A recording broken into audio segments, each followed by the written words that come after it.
My son-in-law slapped me across the face and I said nothing. The next morning, I cooked him a 5-star breakfast. He smiled and said finally, "You learned your place, old man." That smile vanished the second he saw who was sitting at his dining table holding his arrest warrant. Before I tell you how I destroyed his life in 24 hours, please like and subscribe. I live in a box. That is the only way to describe the basement of the house in Seattle. It smells of damp concrete and dryer lint. There are no windows, just a small vent near the ceiling that lets in the exhaust from the luxury SUV parked in the driveway. Above my head, I can hear the footsteps of the people who treat me like a parasite. My name is Augustus Blackwood, but they call me Gus. I am 74 years old. To my neighbors, I am just the confused old man who rakes the leaves and forgets to take out the trash. To my son-in-law, Bradley, I am a leech that he has to feed. It was 7 in the evening. My stomach was growling, but I knew the rules. I was not allowed upstairs until they had finished their main course. I sat on the edge of my military cot, staring at the water stains on the wall, waiting for the signal. 3 heavy stomps on the floorboards above. That was the summons. I stood up and smoothed out my worn flannel shirt. I looked in the cracked mirror hanging over the utility sink. The eyes staring back were tired. They were gray and watery. But deep behind that fog was a sharpness that had once terrified the most powerful tax evaders in Chicago. I took a deep breath and climbed the stairs. The door to the kitchen opened and the smell hit me instantly. Roast beef, garlic mashed potatoes, expensive red wine. It smelled like the life I used to have. The dining room was warm. The crystal chandelier cast a golden light on the table. Bradley sat at the head of the table. He was 38 years old and wore a suit that cost more than my first car. He was red-faced and sweating slightly from the wine. My daughter Caroline sat to his right. She looked at her plate, avoiding my eyes. She always avoided my eyes these days. "You took your time," Bradley said without looking up from his steak. "The food is getting cold." I walked over to the serving counter. My dinner was set aside on a paper plate. It was the end cuts of the beef, the pieces that were mostly fat and gristle, a scoop of potatoes that had gone stiff. I did not complain. I picked up the plate. Bradley stopped chewing. He looked at me with disgust. "Did you scrub the patio today, Gus?" I nodded. "Yes, Bradley. I scrubbed it twice just like you asked." He scoffed. "You missed a spot near the grill. I saw it when I came home. You are useless. You cannot even clean a floor properly. What exactly do you contribute to this household besides consuming my oxygen?" I gripped the paper plate. My knuckles turned white. I wanted to tell him. I wanted to tell him that this house, this 3,000 square foot colonial with the granite countertops and the heated floors, it was not his. I wanted to scream that 3 years ago I sold my 4-bedroom home in Chicago. The home where I raised Caroline. The home where my wife Beatrice died in my arms. I sold it for $400,000 cash. And I gave every single penny to Bradley because he was crying about a mortgage he could not pay. I gave him my life savings to save his credit score. And in return, he put me in the basement. But I said nothing. I just stood there holding my cold dinner. Then it happened. Bradley took a bite of the roast beef I had prepared earlier that afternoon. He chewed once, then twice. His face twisted in rage. He spat the meat out onto his expensive ceramic plate. "This is inedible," he roared.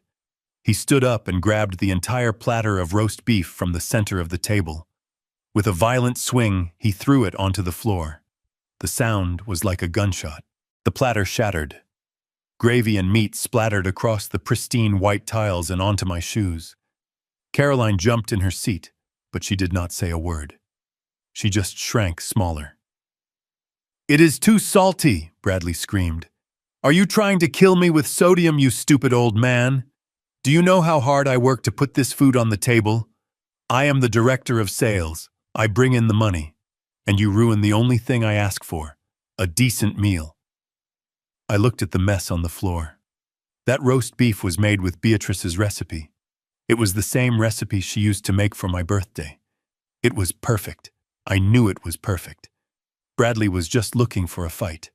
He had been losing money at the online poker tables again. I knew this because I heard him screaming at his laptop at 3 in the morning. He needed to hit something, and I was the safest target. I slowly bent down. My knees cracked. I started picking up the pieces of ceramic and the ruined meat. My hands were shaking not from fear, but from a rage so cold it burned. This recipe, I whispered. It was Caroline's mother's recipe. Bradley froze. The room went silent. He walked around the table until he was standing right over me. I could smell the alcohol on his breath. "What did you say?" he asked, his voice dropping to a dangerous whisper. "You are talking back to me now, in my own house." I looked up. I did not stand. I stayed on my knees, surrounded by the garbage he had created. "I said it was a good recipe," I said clearly. Bradley kicked my hand. A sharp pain shot up my wrist. He laughed. "Your wife is dead, Gus, and her cooking was trash, just like you. Now clean this up before I make you eat it off the floor." Caroline finally spoke. Her voice was trembling. "Honey, please. He is old. He did not mean it. Just let him clean it up." Bradley turned on her. "Shut up, Caroline. You are the one who brought this burden into our lives. If you defend him, you can sleep in the basement with him." I continued to pick up the shards. One piece of ceramic was sharp. It sliced my thumb. A drop of bright red blood fell onto the white tile. I stared at it. It was a stark contrast. Red on white. Violence on silence. I reached for a napkin to wipe it up, but my hand bumped the leg of the table. A crystal water glass perched on the edge wobbled. Time seemed to slow down. I reached out to catch it, but I was not fast enough. The glass fell. It hit the tile and exploded. That was the trigger. Bradley did not just yell this time. He moved. He lunged at me. He grabbed the collar of my flannel shirt and hauled me up from the floor. He was strong. Much stronger than a 74-year-old man. He slammed me back against the refrigerator. My head cracked against the metal. Stars exploded in my vision. "You clumsy idiot," he screamed. "That glass cost $50. That is more than you are worth." I tried to steady myself. I tried to speak. "Bradley, I will pay for it." He laughed a cruel, ugly sound. "With what money, Gus? You have nothing. I own you. You live here because I allow it. You eat because I allow it." Then he raised his hand. I saw it coming. I could have blocked it. 40 years ago, I was trained in hand-to-hand combat during my time in the Special Investigations Unit. I could have broken his wrist in 3 places before he even made contact. But I did not. I needed this. I needed him to cross the line from verbal abuse to physical assault. I needed the final justification. His palm connected with my cheek. The sound was loud, a wet slap that echoed in the kitchen. The force of it knocked my glasses off my face. They skittered across the floor, and I heard one of the lenses crack. My face burned. A welt was already forming. I tasted copper in my mouth. My lip was split. I did not fall. I stood there breathing heavily. I looked at Caroline, my daughter, the girl I had carried on my shoulders at the zoo, the girl I had taught to ride a bike. She was standing by the table. Her hands were covering her mouth. Her eyes were wide with terror. "Say something, Caroline," I thought. "Defend your father. Tell him to get out." Caroline lowered her hands. She looked at Bradley, who was panting with adrenaline. Then she looked at me, and she looked away. "Dad," she whispered, "please just go downstairs. Do not provoke him anymore. He is under a lot of stress at work." The silence that followed broke my heart more than the slap ever could. My daughter had chosen her side. She chose the monster because she was afraid of the dark. She thought she was protecting the peace, but there was no peace here. Only submission. Bradley straightened his jacket. He looked at his hand as if my face had dirtied it. "You heard her," he said. "Get out of my sight, and do not come up until I say so. Or next time I will not use an open hand." I bent down and picked up my broken glasses. I put them on. The world was fractured through the cracked lens. I looked at Bradley. I looked at him not as a father-in-law looks at a son. I looked at him the way I used to look at a cartel accountant who thought he had hidden the assets well enough. I memorized his face, the arrogance, the sweat on his brow, the slight tremor in his left hand. "Understood," I said. My voice was calm. It was the calm of a judge reading a death sentence. I turned and walked to the basement door. I did not slam it. I closed it gently. I heard the lock click from the other side. They had locked me in. Again. I walked down the wooden stairs into the darkness. The pain in my cheek was throbbing, but my mind was crystal clear. For 3 years, I had played the role of the helpless old man. I had done it for Caroline. I had done it because I promised Beatrice on her deathbed that I would always take care of our little girl. I thought taking care of her meant helping her husband succeed. I thought if I gave them everything, they would eventually treat me with love. I was a fool. But I was not a weak fool. I went into the small bathroom in the basement. I turned on the cold water tap. I splashed water on my face, washing away the blood from my lip. I looked in the mirror. The red handprint on my cheek was vibrant. "Good," I whispered to myself. I walked over to my old army footlocker tucked under the cot. It was locked with a heavy padlock. Bradley had tried to open it once, but I told him it was just old moth-eaten uniforms and sentimental trash. He believed me because he believed I was nothing. I spun the dial on the combination lock. Left, right, left. The lock clicked open. I lifted the lid.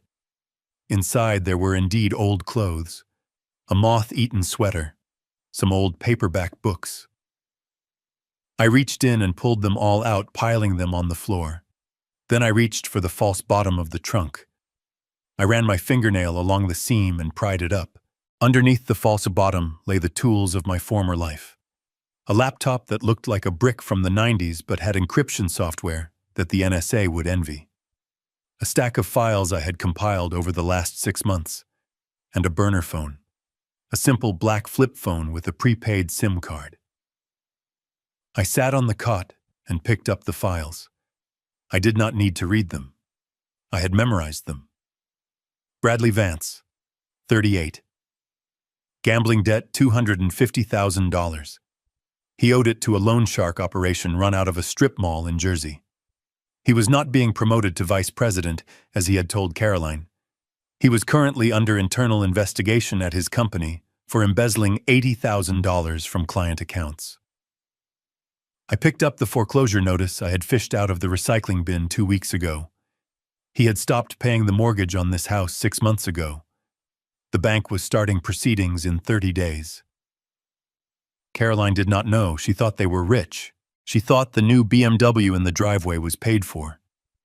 Then I picked up the most damning piece of paper. I had found it in his briefcase while he was passed out drunk last Saturday. It was a life insurance policy. A new one. $2 million on the life of Augustus Blackwood. Accidental death and dismemberment.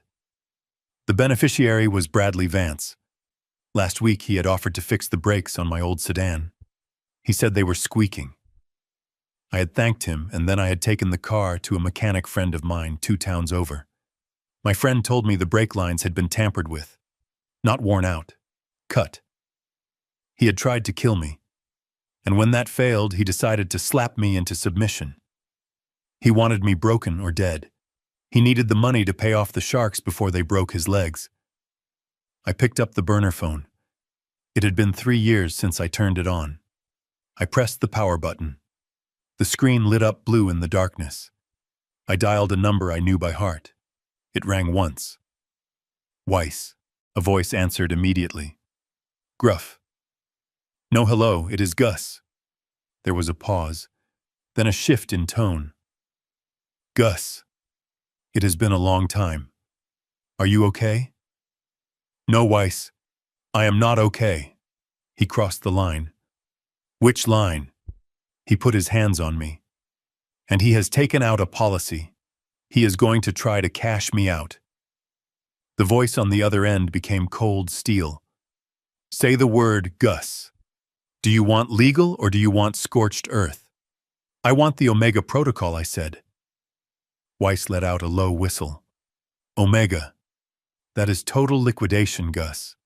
You are sure? I touched my cheek. It still burned. I looked up at the ceiling where I could hear the muffled sounds of the television. They were watching a sitcom. They were laughing. I am sure. I want you to buy his debt. All of it. The mortgage, the credit cards, and the gambling marker from the Jersey crew.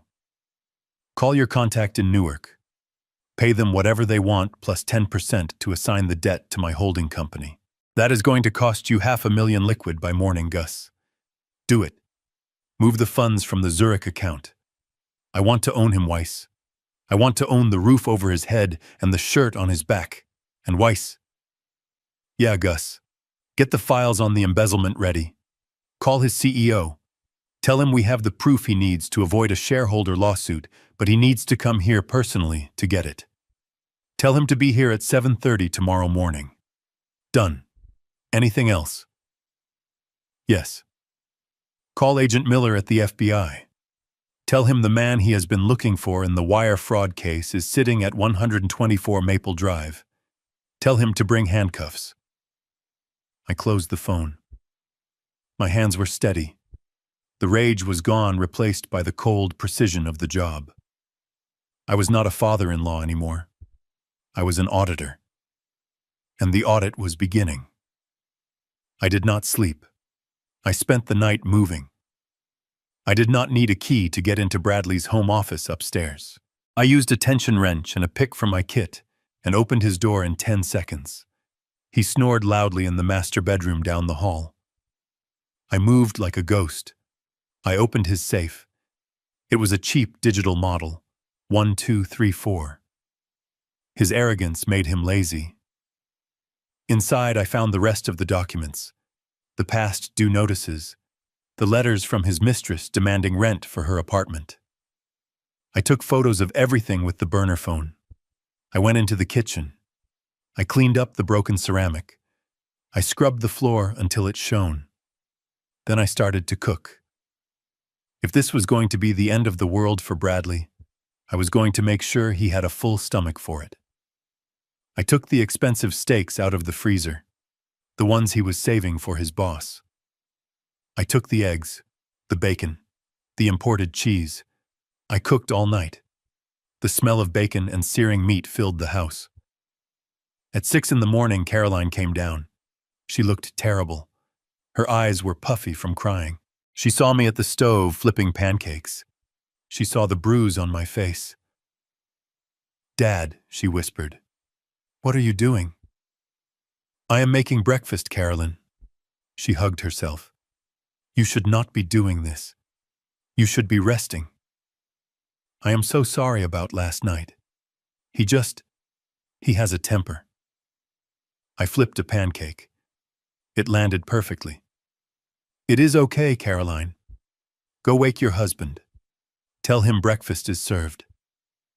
She looked at me like I was crazy, but she was too weak to argue. She went upstairs. 10 minutes later, I heard the heavy footsteps. Bradley came down the stairs. He was wearing his silk robe. He looked at the table. It was set with the good china. There were stacks of pancakes, crispy bacon, scrambled eggs with truffles, steaks seared to medium rare, a bottle of champagne on ice. He stopped. He looked at me. Then a slow, smug smile spread across his face. Well, well, well, he said. Look at this. I guess the discipline worked. You finally learned your lesson, didn't you, Dad? You realized who is the king of this castle. I pulled out the chair at the head of the table. His chair. And I sat down. Bradley's smile faltered. What are you doing, Gus? Get out of my chair. Sit down, Bradley, I said. I gestured to the chair opposite me. The guest chair. His face turned red. Are you deaf, old man? I said, move. I picked up the steak knife. I did not point it at him. I just admired the edge. Sit down, Bradley. We have guests coming. Guests? What guests? It is 7 a.m. Ding dong. The doorbell rang. Bradley frowned. He looked at the door. He looked at me. He was confused. The fear was starting to creep in behind his eyes. Go answer it, Bradley. It is rude to keep guests waiting. He grumbled something under his breath and walked to the door. He opened it. Standing on the porch was a tall man in a charcoal suit holding a thick leather briefcase. Behind him stood a man with the unmistakable look of federal law enforcement, and behind him stood a man Bradley knew very well. Mr. Sterling. Bradley stammered. His face went pale. Sir, what are you doing here? Mr. Sterling, the CEO of Bradley's company, did not smile. He pushed past Bradley and walked into the dining room. He looked at me. Mr. Blackwood, I presume? I stood up and extended my hand. Thank you for coming, Mr. Sterling. Please have a seat. The bacon is fresh. Bradley ran back into the room. What is going on? Who are these people? The man with the briefcase stepped forward. He was Weiss. He looked at Bradley like he was a stain on the rug. My name is Arthur Weiss. I am Mr. Blackwood's attorney. And as of 4 a.m. this morning, my client is the sole owner of the mortgage note on this property. He is also the owner of your credit card debt.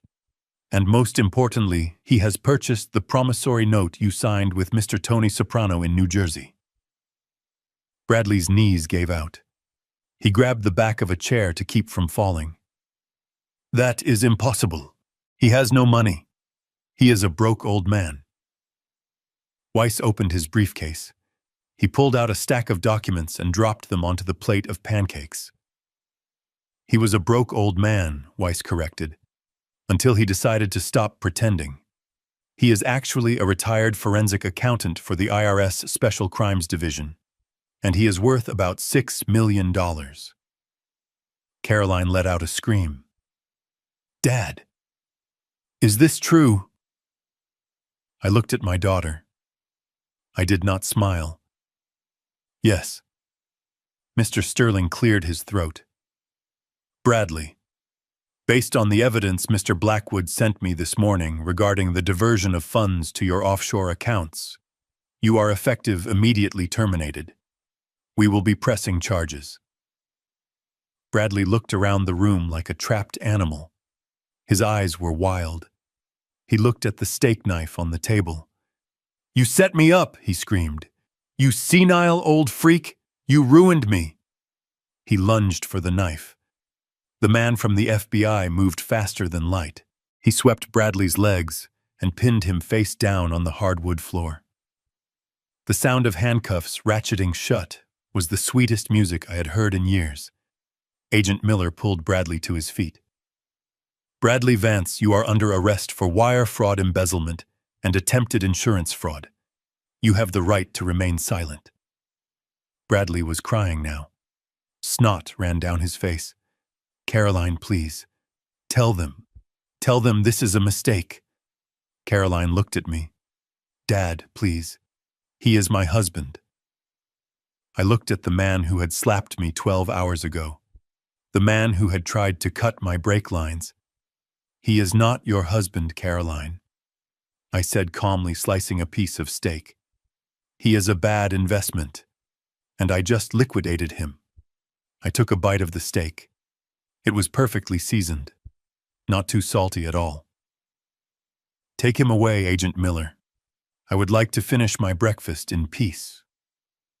The house was silent, but it was a heavy, suffocating silence. It was 2 in the morning.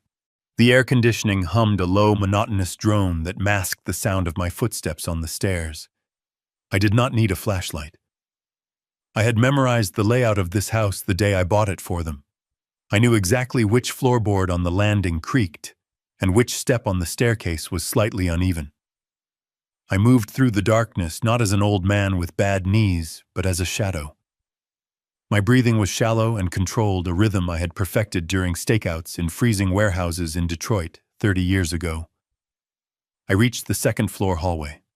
The door to the master bedroom was closed. I could hear the faint, rhythmic snoring of the man who had struck me.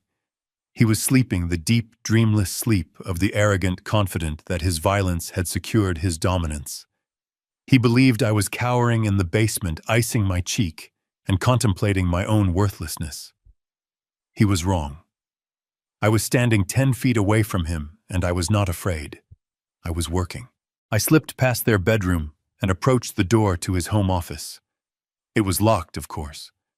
Bradley liked to play the part of the important executive with sensitive files.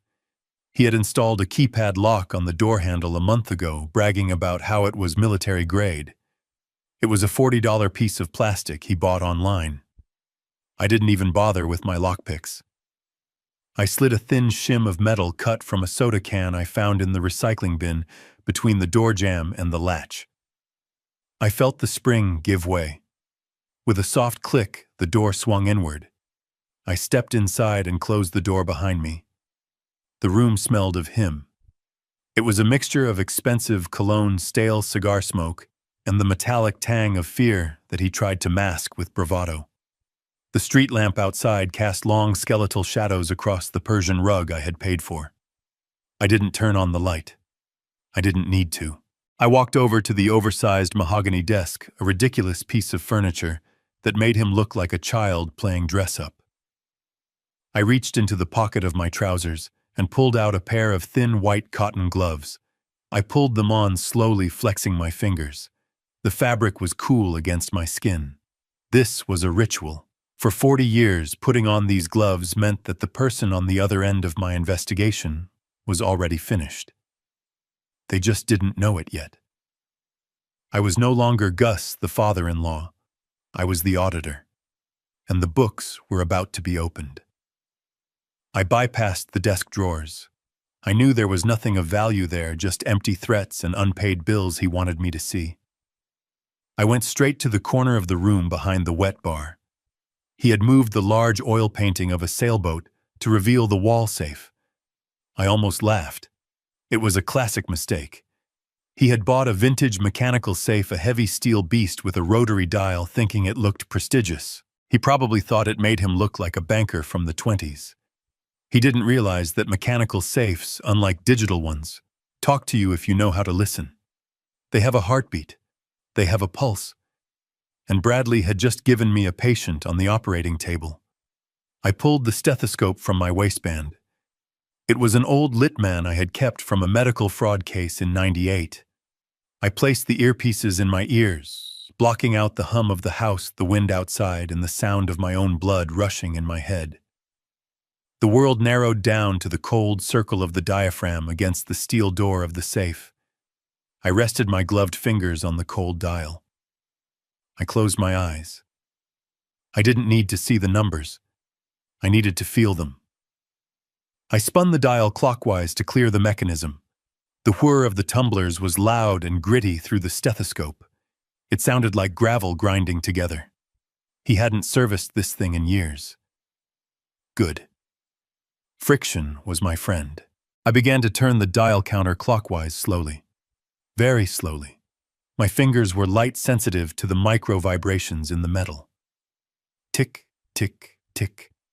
I listened for the contact points. The drive cam engaging the wheel pack. Most people think safe cracking is about guessing numbers. It is not. It is about physics. It is about finding the imperfection in the machining. Every lock has a tolerance, a tiny gap where the metal meets the metal. There. A subtle thud resonated through the earpieces, a contact point. I noted the position of the dial in my mind. 42. I spun the dial the opposite way. Tick, tick, click. Another distinct sound. A sharp metallic kiss. 17. I could feel the sweat beading on my forehead, but my hands remained bone dry inside the gloves. 45 seconds. That was my target. I had done this in the field with federal agents screaming at me to hurry up while they held off a cartel enforcer. A sleeping son-in-law was nothing. I spun the dial again. The third number was always the trickiest on these older models. The wheels had to align perfectly for the fence to drop into the gate. I held my breath. I rotated the dial millimeter by millimeter. Tick, tick, clunk. The sound was heavier, deeper. The lever had found its home. I didn't hesitate. I grasped the heavy steel handle and pulled down. The internal bolts retracted with a satisfying heavy slide. The door swung open silently.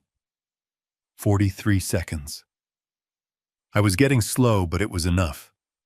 I stared into the dark maw of the safe. It wasn't empty. It was packed. Stacks of papers, bundles of cash held together with rubber bands and thick manila envelopes. I didn't just see documents. I saw leverage. I saw the roadmap of his destruction. I reached in my gloved hand, hovering over the contents. I didn't grab wildly. That is what amateurs do. I needed to document the order. I needed to preserve the chain of custody, even if the only judge and jury in this case was going to be me. I pulled out my burner phone and snapped a photo of the safe's interior before touching a single piece of paper. Then I began to extract the files one by one, placing them gently on the carpet. The smell of old paper and fresh ink rose up to meet me. It was the scent of guilt. I picked up the first document on the stack. It was heavy bound in a blue legal folder. I opened it under the faint light of the street lamp. My eyes adjusted to the dim light scanning the bold text at the top. It wasn't just a loan agreement. It was a confession of a life lived on the edge of a cliff. I turned the page, my gloved finger tracing the signature at the bottom. It was his signature, jagged and rushed. I placed it aside and reached for the next one. A foreclosure notice. Then another. A notice of default on a credit line I didn't even know existed. And there, buried at the bottom under the cash that smelled of stale tobacco, was the insurance policy. I held it up. The paper felt cold. This was the document that had turned my son-in-law from a disappointment into a threat. I looked at the date. 2 months ago. Just before the brake lines on my car were cut. Just before the accidental slip near the pool. He hadn't just gambled away his money. He had gambled away his soul. And he had bet everything on the idea that I was a stupid, helpless old man who would die quietly and leave him a fortune. I placed the documents back in the safe exactly as I had found them, except for the 3 I needed to copy. I would photograph them page by page and then return them before he woke up. He would never know I was here. He would wake up thinking his secrets were locked away behind steel and concrete. He would walk into the kitchen expecting his coffee and his submissive victim. He didn't know that the man in his office wasn't a victim. He was the executioner, and the trial had just ended. I closed the safe door. I spun the dial to scramble the lock. I wiped the handle with a microfiber cloth from my pocket, erasing the heat of my touch. I stood up, peeling off the gloves, and looked around the room one last time. The silence of the house was no longer heavy. It was expectant. It was waiting for the morning. And so was I. I sat cross-legged on the plush carpet, the cold draft from the air vent nipping at my ankles. The contents of the safe were spread out before me like a tarot reading of a man destined for ruin. I picked up the first stack of papers. They were heavy bound, with a thick rubber band that had begun to rot. It snapped as I pulled it off, stinging my thumb. It was a fitting start. The top document was a ledger, handwritten, crude. It was not the kind of spreadsheet Bradley used to show Caroline how successful he was. This was a record of losses. I ran my finger down the column of numbers. 5,000 on the Knicks, 10,000 on a pony in Saratoga, 20,000 on a hand of blackjack in an illegal parlor in the basement of a seafood restaurant downtown. I knew the place. I had audited the owner 10 years ago before he went to federal prison. Apparently, the new management was just as accommodating to fools with addiction issues. I turned the page and there it was. The promissory note. It was typed on plain paper, no letterhead, just a brutal contract of obligation. I recognized the language immediately. It was the standard boilerplate used by the Petrovic organization, a loan shark operation that masqueraded as a payday lender. The principal amount was $250,000. The interest rate was compounded weekly at 5%. I did the math in my head instantly. Bradley wasn't just in debt. He was drowning in an ocean where the sharks wore Italian suits and carried baseball bats. He had signed this 3 months ago. He hadn't made a single payment on the principal. He was just paying the VIG, the interest, just to keep his kneecaps intact. That explained the missing heirloom jewelry Caroline had been crying about last month. He hadn't lost it. He had pawned it to buy another week of walking.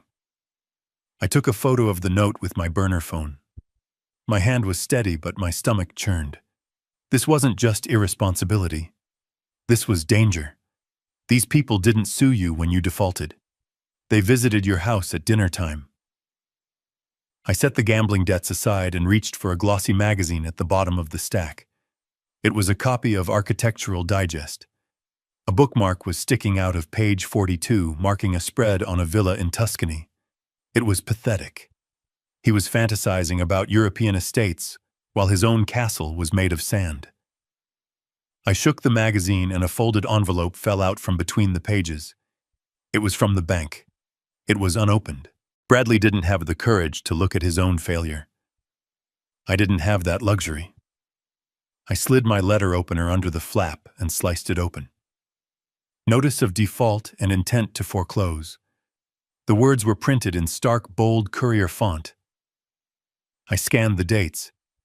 He hadn't paid the mortgage in 6 months.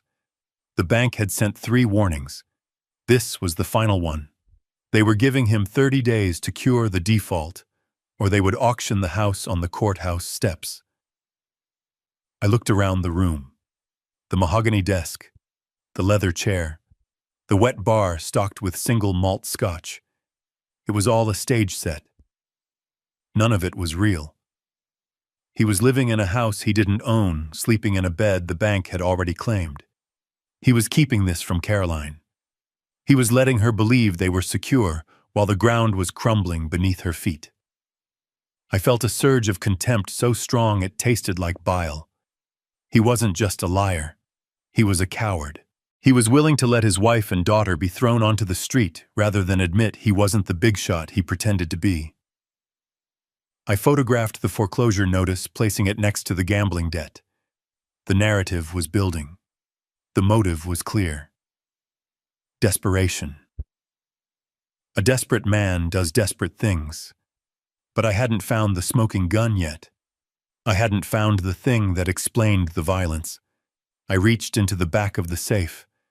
My hand brushed against something cold and smooth. A thick manila envelope sealed with red wax. It looked official.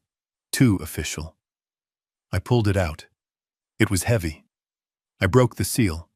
Inside was a thick sheaf of papers stapled together with a blue cover sheet. Term life insurance policy. I froze.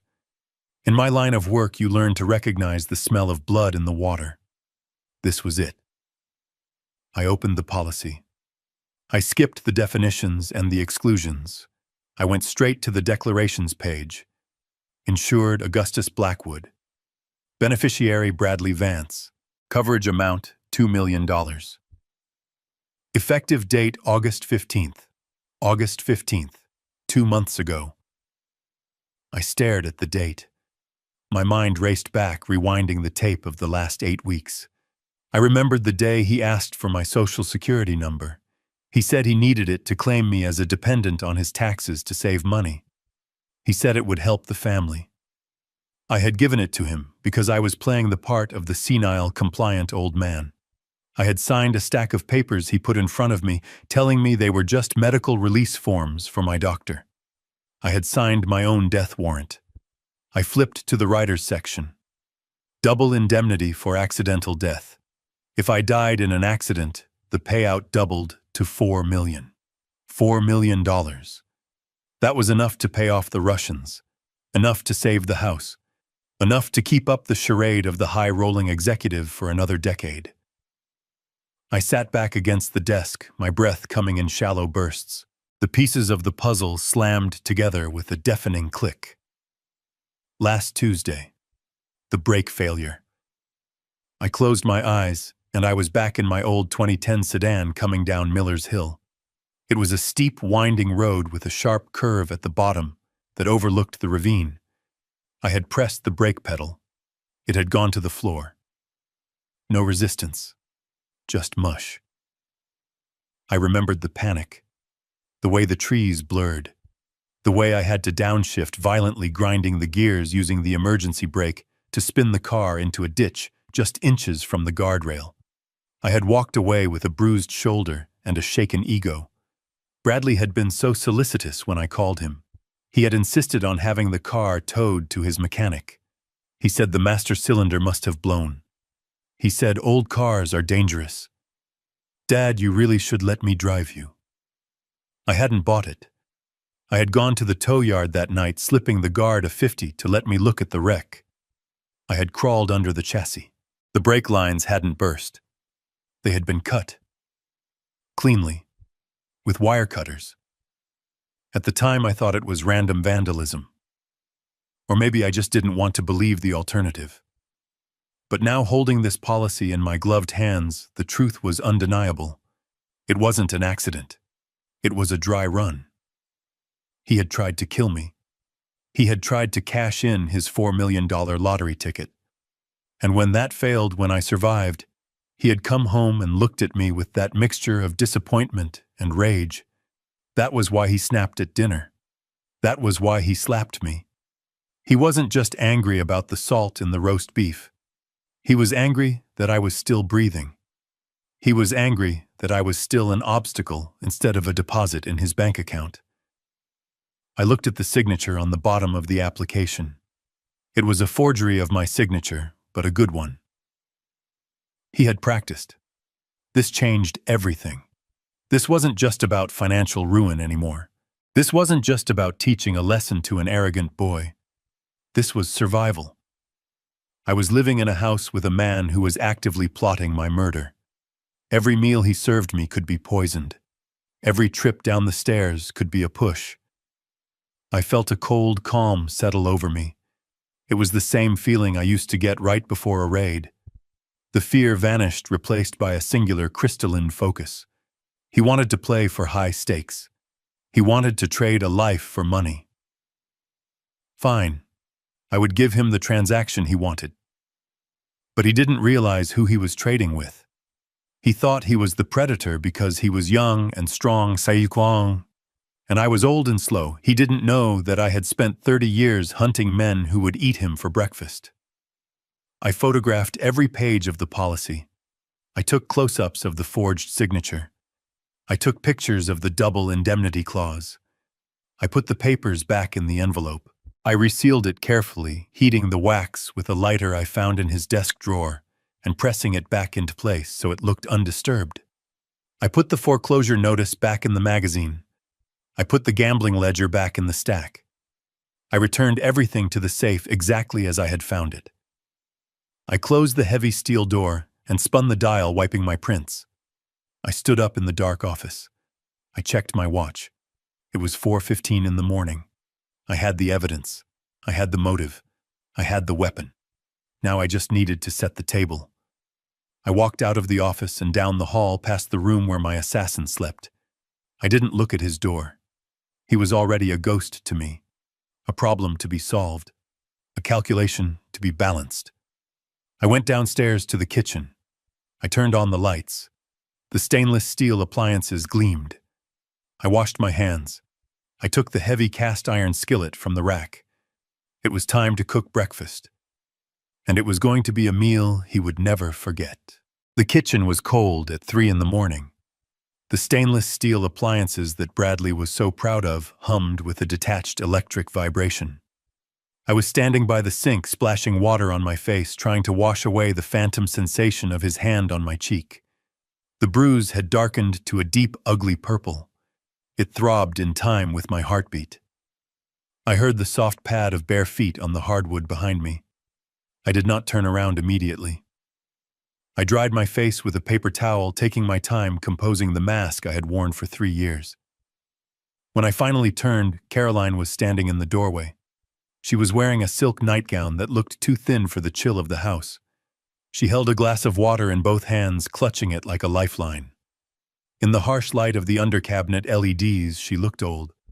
Not the kind of old that comes from years lived well, but the kind that comes from years of erosion. She looked like a statue that had been left out in the acid rain. "Dad," she whispered. Her voice was brittle. "You are still awake." I looked at her. I looked at the dark circles under her eyes.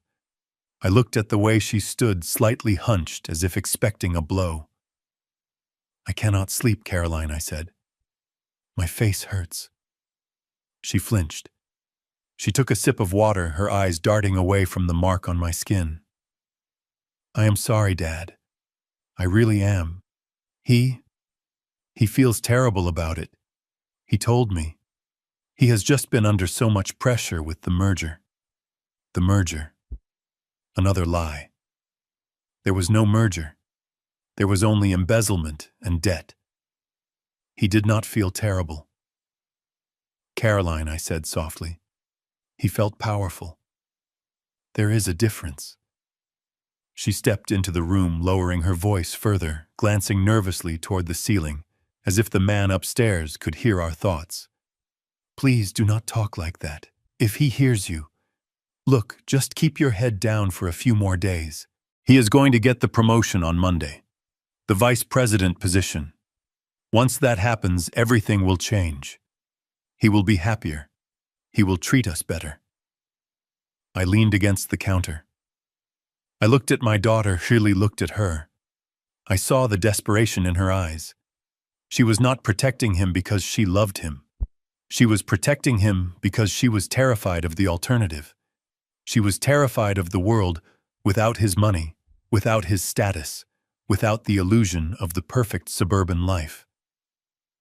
"Caroline," I said, my voice steady, "I need to ask you something, and I need you to answer me honestly.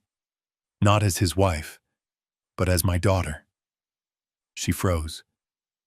"What is it?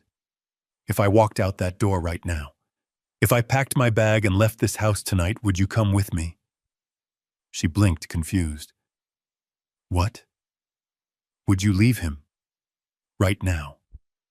Leave the house and leave the car, leave the life, just walk out the door with your father and never look back?" She stared at me. Then she let out a short, nervous laugh. It was a sound devoid of humor. "Dad, be serious. Where would we go?" "Anywhere," I said. "We could start over. Just you and me. We could find a small place, we could be safe. You would never have to be afraid of spilling a glass of water again." She shook her head, backing away a step. "Dad, you are talking crazy. You do not have anywhere to go. You sold your house, you have no savings. You live in our basement. If I left with you, we would be homeless. We would be on the street." "Is that what you think?" I asked. "You think I am helpless?" "I think you are old, Dad," she said, her voice rising slightly in frustration. "I think you are confused and hurt, and you are not thinking clearly. Look around you. This house, it is security. Bradley provides for us. Yes, he has a temper. Yes, things are hard right now. But he is going to be vice president. We are going to have everything we ever wanted. I cannot just throw that away to go live under a bridge with you because you got your feelings hurt." "My feelings hurt." I touched the bruise on my face. It wasn't my feelings that were bleeding. So that is your choice, I said. You choose the roof over your head. You choose the promise of money. Even if the price is your dignity. Even if the price is watching your husband assault your father. She slammed the glass down on the counter. Water sloshed over the rim. Stop it. Stop trying to make me feel guilty. I am doing what I have to do to survive. You should understand that. You are the one who has been living off his charity for 3 years. If you were really a strong man, if you really had any pride, you would have left a long time ago. But you didn't. Because you need him. Just like I do. The words hung in the air, heavy and suffocating. She believed it. She truly believed that Bradley was the sun, and we were just planets orbiting his gravity dependent on his warmth to survive. She had bought the lie so completely that she couldn't see the bars on her own cage. I looked at her one last time. I tried to find the little girl who used to wait by the window for me to come home from work. I tried to find the young woman who wanted to be a teacher, who wanted to travel, who wanted to help people. But she wasn't there. She had been consumed by fear and comfort. She had made her choice, and now I had to make mine. Okay, Carolyn, I said. My voice was devoid of emotion now. It was just a fact. I understand. Go back to bed. She looked at me, expecting a fight, expecting begging. When she didn't get it, she looked relieved. Good. I am going back to sleep. And Dad, please, tomorrow morning just apologize to him. For the glass. Smooth things over. For me. She turned and walked out of the kitchen. I watched her go. I watched her climb the stairs back to the bedroom where she would lie down next to a man who viewed her as property. I waited until I heard the bedroom door click shut. I turned back to the sink. I picked up the glass she had left there. I poured the water down the drain. You are wrong, Caroline, I whispered to the empty room. I don't need him. And after tomorrow morning you are going to wish you had walked out that door with the old man from the basement. I walked over to the kitchen table. I sat down. I pulled the burner phone from my pocket. It was time. I had given her a chance. I had given her an exit ramp. She had chosen to stay on the highway. Now I was going to blow up the bridge. I opened the laptop I had hidden under the sink cabinet earlier. I logged into the secure server. I brought up the transfer protocols. $500,000. It was a lot of money. It was enough to buy freedom. It was enough to buy justice. I looked at the clock on the stove. 3:45. The markets in Zurich were open. I pressed enter. The screen flashed green. Transfer complete. Asset acquired. I was no longer a guest. I was no longer a burden. I was the bank. I closed the laptop. I stood up. I walked to the refrigerator and opened it. I took out the carton of eggs. I took out the package of thick-cut bacon. If I was going to destroy my daughter's illusions, I was going to do it on a full stomach. I lit the burner on the stove. The blue flame flared to life, steady and hot. It was time to cook. The laptop screen was the only source of light in the dark kitchen, casting a ghostly blue glow across the granite countertop. To the untrained eye, the machine looked like a relic, a heavy brick of plastic that belonged in a museum.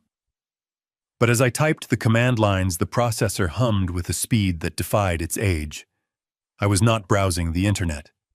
I was accessing a secure gateway, a financial tunnel that connected the basement of this suburban house directly to a private banking server in Zurich. I watched the cursor blink. It was a steady, rhythmic pulse like a countdown. On the screen, 2 windows were open. On the left was the foreclosure file for the house I was standing in. The bank had bundled Bradley's bad mortgage with 1,000 others ready to sell it off for pennies on the dollar to clean their books. On the right was the promissory note from the Jersey loan sharks. Weiss had done his job perfectly. He had convinced the Petrovic's crew that a quick cash payout was better than chasing a deadbeat who was about to go to prison. They had agreed to assign the debt to a blind trust. My blind trust. I looked at the total at the bottom of the screen. $500,000. It was a fortune to most people. It was the price of a life. To me, it was just ammunition. I typed in the authorization sequence. My fingers moved with a memory that hadn't faded in retirement. It felt like loading a weapon. Each keystroke was a bullet sliding into the magazine. I paused for a fraction of a second. I looked up at the ceiling toward the master bedroom. Bradley was sleeping on a mattress that was technically already mine. He was dreaming of a promotion that didn't exist. He thought he was the king of the castle, but he didn't realize the castle had been sold out from under him while he snored. I pressed the enter key. The sound was a sharp plastic click in the silence of the kitchen. Processing. The word flashed on the screen. I waited. The seconds stretched out. I imagined the digital signal racing across the ocean through fiber optic cables under the Atlantic, penetrating the firewalls of the Swiss bank. I imagined the money moving a silent, invisible river of power flowing from my secret past into my painful present. Approved. The screen changed. A new window popped up, crisp and official. Transaction complete. Funds transferred. Asset title reassigned. New lineholder of record Augustus Blackwood. I stared at my name on the screen. It looked different there. It didn't look like the name of a senile old man who forgot to take out the trash. It looked like the name of a predator. I owned him. I owned the roof over his head. I owned the debt that terrified him. I owned the very ground he walked on. He was no longer my son-in-law. He was my tenant. And he was in default. I closed the laptop. The snap of the lid sounded like a judge's gavel striking the bench. I slid the computer back into its hiding spot, beneath the false bottom of the sink cabinet. I stood up and stretched my back, cracking. The adrenaline was fading, replaced by a cold, hard resolve. The legal trap was set. The cage door was closed. Now I just had to wait for the animal to wake up. I walked over to the refrigerator and pulled out the carton of eggs. I placed them on the counter next to the slab of bacon. I looked at the knife block. I pulled out the chef's knife. I tested the edge with my thumb. It was sharp. It was 4:10 in the morning. The sun wouldn't be up for another 2 hours. But for Bradley Vance, the long, dark night was just beginning. I turned on the stove. The gas hissed and caught. I had work to do. Breakfast wasn't going to cook itself. At 7 o'clock exactly, I stood in front of the small, cracked mirror in the basement bathroom. The man staring back at me was not the shuffling gardener who lived under the stairs. That man had vanished during the night. In his place stood Augustus Blackwood. I had reached into the very back of the mothballed footlocker and pulled out the garment bag I had not unzipped in 15 years. The zipper had hissed like a waking snake. Inside was my charcoal gray wool suit. It was bespoke, tailored in Chicago in 1998.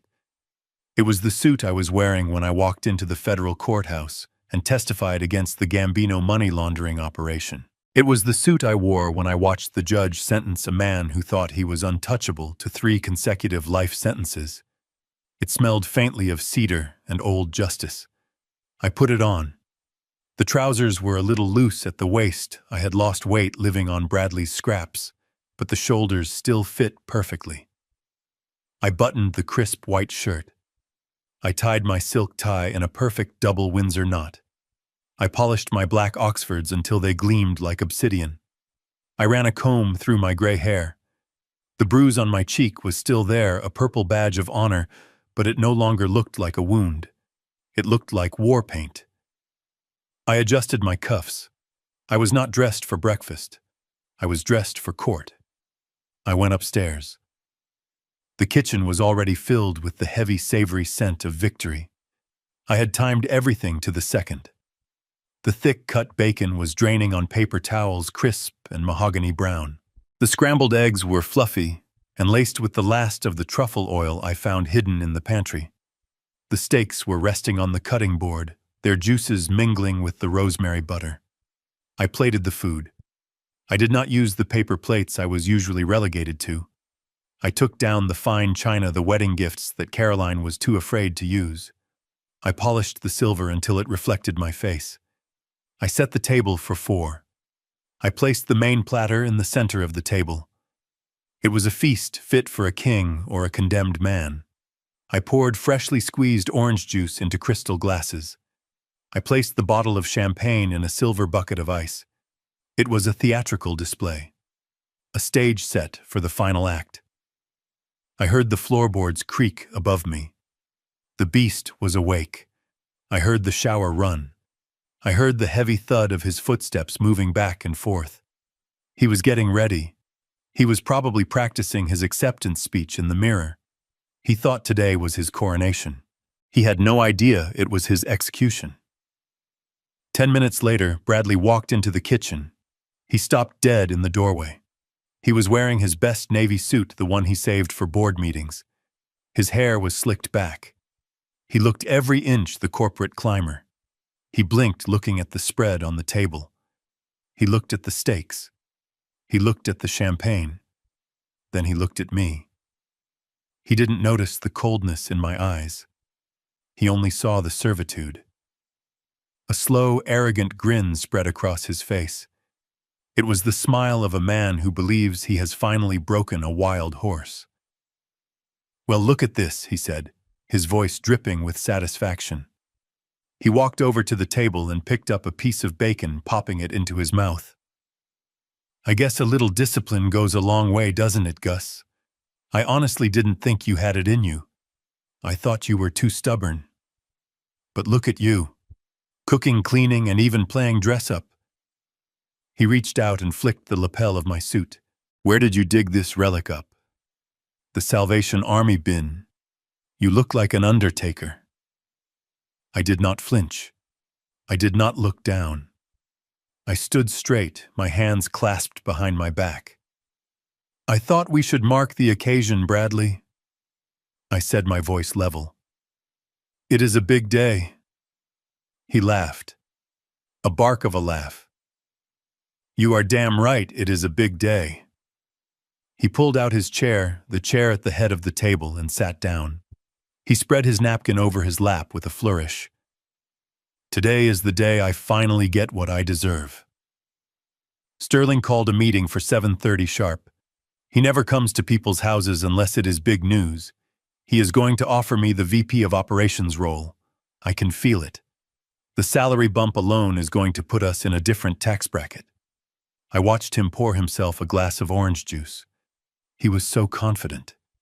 He had constructed an entire reality where he was the hero and everyone else was a supporting character. He didn't know that Mr. Sterling wasn't coming to promote him. He was coming to fire him before the indictment unsealed. "That is impressive, Bradley," I said. "Vice President, that carries a lot of responsibility. Fiduciary responsibility." He waved his hand dismissively, grabbing a fork and stabbing a steak. "You wouldn't understand, Gus. It is high-level finance. It is about vision. It is about taking risks that small people like you are too afraid to take. That is why I am sitting here, and you are, well, you are you." He cut a piece of meat and chewed it with relish. "This is actually good. See? When you apply yourself, you can actually be useful.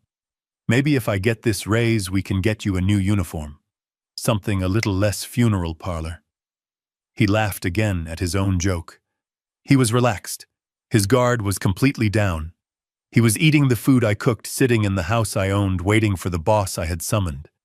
He checked his Rolex. 7:15. They will be here any minute. Make sure the coffee is hot. And Gus, when they get here, I want you to make yourself scarce. Go back to the basement. I don't want you embarrassing me in front of the CEO. You can come up and clear the table after we are done. I walked over to the stove and picked up the coffee pot. The steam rose in the air. I walked behind him. I could see the back of his neck. Vulnerable. Exposed. I am afraid I cannot do that, Bradley, I said, pouring coffee into his cup.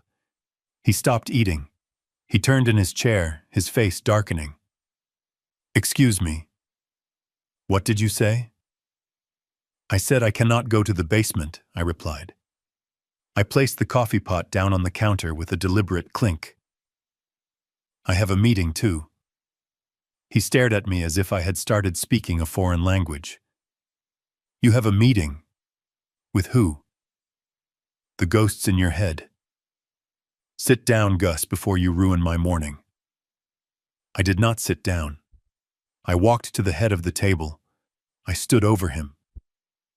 For the first time, he seemed to notice that something was wrong. He noticed that I wasn't trembling. He noticed that I wasn't looking at the floor. He noticed that the old man in the suit was looking at him with the cold, dead eyes of a predator. My meeting is with the same people as yours, Bradley, I said. He stood up his chair, scraping loudly against the floor. What the hell are you talking about? Have you lost your mind? Ding dong. The doorbell cut through the tension like a knife. Bradley jumped. He looked at the door, then back at me. His arrogance wavered for a split second, replaced by confusion. He smoothed his tie. He took a deep breath, putting his mask back on. Get in the kitchen, he hissed at me. Do not make a sound. I will deal with you later.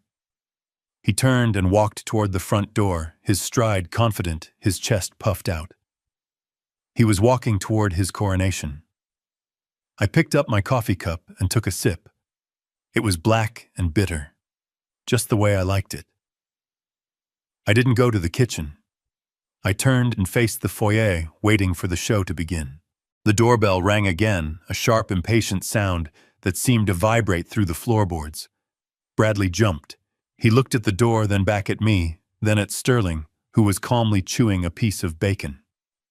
The reality of his situation was fracturing around him, but he was still clinging to the wreckage of his delusion. He genuinely believed this was a mistake. He believed he could talk his way out of it because talking was the only skill he had ever mastered. Who else is here? Bradley whispered. His voice was trembling. I nodded toward the hallway. Why don't you go see? I think they are waiting for an invitation.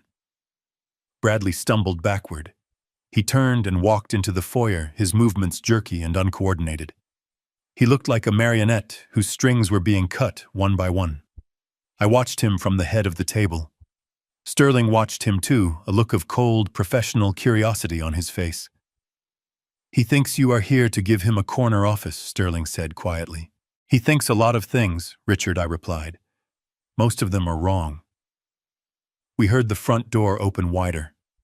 We heard the murmur of voices, low, official, not the voices of friends. Then Bradley backed into the dining room. His hands were raised to chest-level palms out in a gesture of surrender. His face was the color of old ash. Following him into the room was a man I had not seen in 10 years, but whose face was etched into my memory. Agent Thomas Miller of the FBI's White-Collar Crimes Division. He hadn't aged well. His face was lined, his hair was thinning, but his eyes were the same. Sharp, predatory. He wore a cheap windbreaker over a shirt and tie, the uniform of a man who spent his life hunting people who wore suits like Bradley's. Behind him, flanked by 2 uniformed police officers, was Arthur Weiss. My lawyer. My friend. He was clutching a leather briefcase to his chest like a shield. He looked out of place in the domestic setting, a creature of courtrooms and boardrooms standing in a suburban dining room. Bradley backed up until he hit the sideboard. The crystal glasses rattled. Agent Miller Bradley stammered. I don't understand. Is this about the audit? I told compliance I would have those reports. Miller ignored him. He looked around the room, taking in the lavish breakfast, the champagne, the tension. Then his eyes landed on me. He smiled a tight, grim expression. "Gus," he said, "you look like hell. Who hit you?" I touched my cheek. "It is nothing, Tom. Just a workplace hazard." Miller turned his gaze to Bradley. The smile vanished. "So this is the guy. This is him," I confirmed. Bradley looked between us. "You know him too. You know the FBI." I didn't answer. I gestured to the empty chairs. "Gentlemen, please. Sit. The food is getting cold." Weiss walked over and placed his briefcase on the table right next to Sterling's folder. He opened the latches with a loud snap. He didn't sit. He pulled out a sheaf of legal documents, legal-size blue backed heavy. Mr. Vance Weiss began, his voice dry and devoid of inflection. "I am here representing Mr. Blackwood in a private capacity. However, Agent Miller is here in an official one." Bradley looked at the badge on Miller's belt. "Official. What? Am I under arrest?" Miller pulled a pair of handcuffs from his back pocket. He looped them over his finger, twirling them casually. "Not yet, kid. We are just here to have a conversation. But depending on how this conversation goes, you might want to get comfortable with the idea of metal jewelry." Bradley looked at Caroline, who had appeared at the top of the stairs, drawn by the noise. She was clutching the banister, her face white. "Brad," she whispered. "What is happening? Who are these people?" Bradley looked at his wife, then at me. "Help me," he mouthed. It was pathetic. He was asking the man he abused to save him from the consequences of his own actions. I sliced a piece of steak.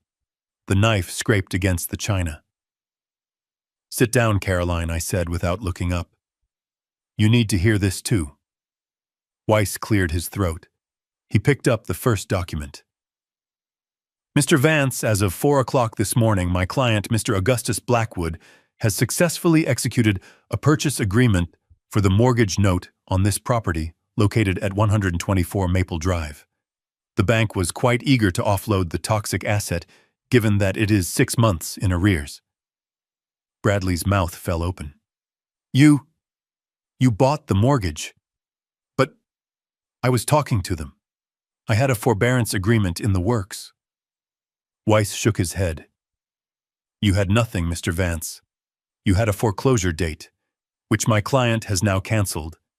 He is the bank now. And according to the terms of the note which I have here, he is exercising his right to accelerate the debt." "Accelerate," Bradley whispered. "It means the full amount is due," I said. "Now, $480,000. Bradley laughed, a hysterical, high-pitched sound. "I don't have that kind of money. You know I don't. That is why we are here." Weiss placed another document on top of the mortgage. "We know. We also know about the $250,000 you owe to a Mr. Petrovic in New Jersey. An interesting character, Mr. Petrovic. He was very surprised to hear from us. He was even more surprised when we offered to buy your marker for 50 cents on the dollar." Bradley stopped breathing. He clutched his chest. "You talked to Petrovic. You bought the gambling debt." "I own it, Bradley," I said. "I own the paper. I own the interest. I own you. You can't do that," Bradley screamed. "That is illegal. That is loan sharking." "It is perfectly legal assignment of debt," Weiss corrected. "And unlike Mr. Petrovic, my client does not break legs. He just takes assets." "What assets?" Bradley shrieked. "I have nothing." Weiss smiled a thin, shark-like smile. "We know that too. That is why we are looking at your future earnings. Or rather, the lack thereof." He gestured to Sterling. The CEO stood up. He picked up the folder he had thrown on the table. "Bradley Vance," he said, his voice booming in the small room. "You are fired. For cause. Effective immediately." And my legal team is filing a civil suit for the recovery of the $80,000 you stole. We are also freezing your 401k and any stock options you think you have. Bradley slid down the front of the sideboard until he hit the floor. He sat there, legs splayed, looking like a broken doll. Fired, he whispered. Foreclosed. And arrested. Miller added, stepping forward. Bradley looked up, tears streaming down his face. Arrested for what? I didn't hurt anyone. I stood up. I walked over to him. I loomed over him, casting a long shadow. You hurt me, Bradley, I said softly. But that is not why you are going to jail. I pulled the insurance policy from my inside jacket pocket. I threw it on his lap. You are going to jail because you took out a $2 million policy on my life without my consent, I said. And then you cut the brake lines on my car. Carolyn screamed. It was a raw, primal sound of denial. No, that is not true. He wouldn't. He loves you, Dad. He has a temper. I looked at my daughter. She was shaking her head, tears flying. Look at the signature, Caroline, I said, pointing to the document. Look at the date. Bradley scrambled backward, crab walking away from the paper as if it were burning. It was just insurance. In case something happened. The brakes. That was an accident. The mechanic said. The mechanic is a witness, Miller interrupted. We have his statement. He saw the cut lines. He saw the tool marks. And we found the wire cutters in your garage, Bradley, with traces of brake fluid on them.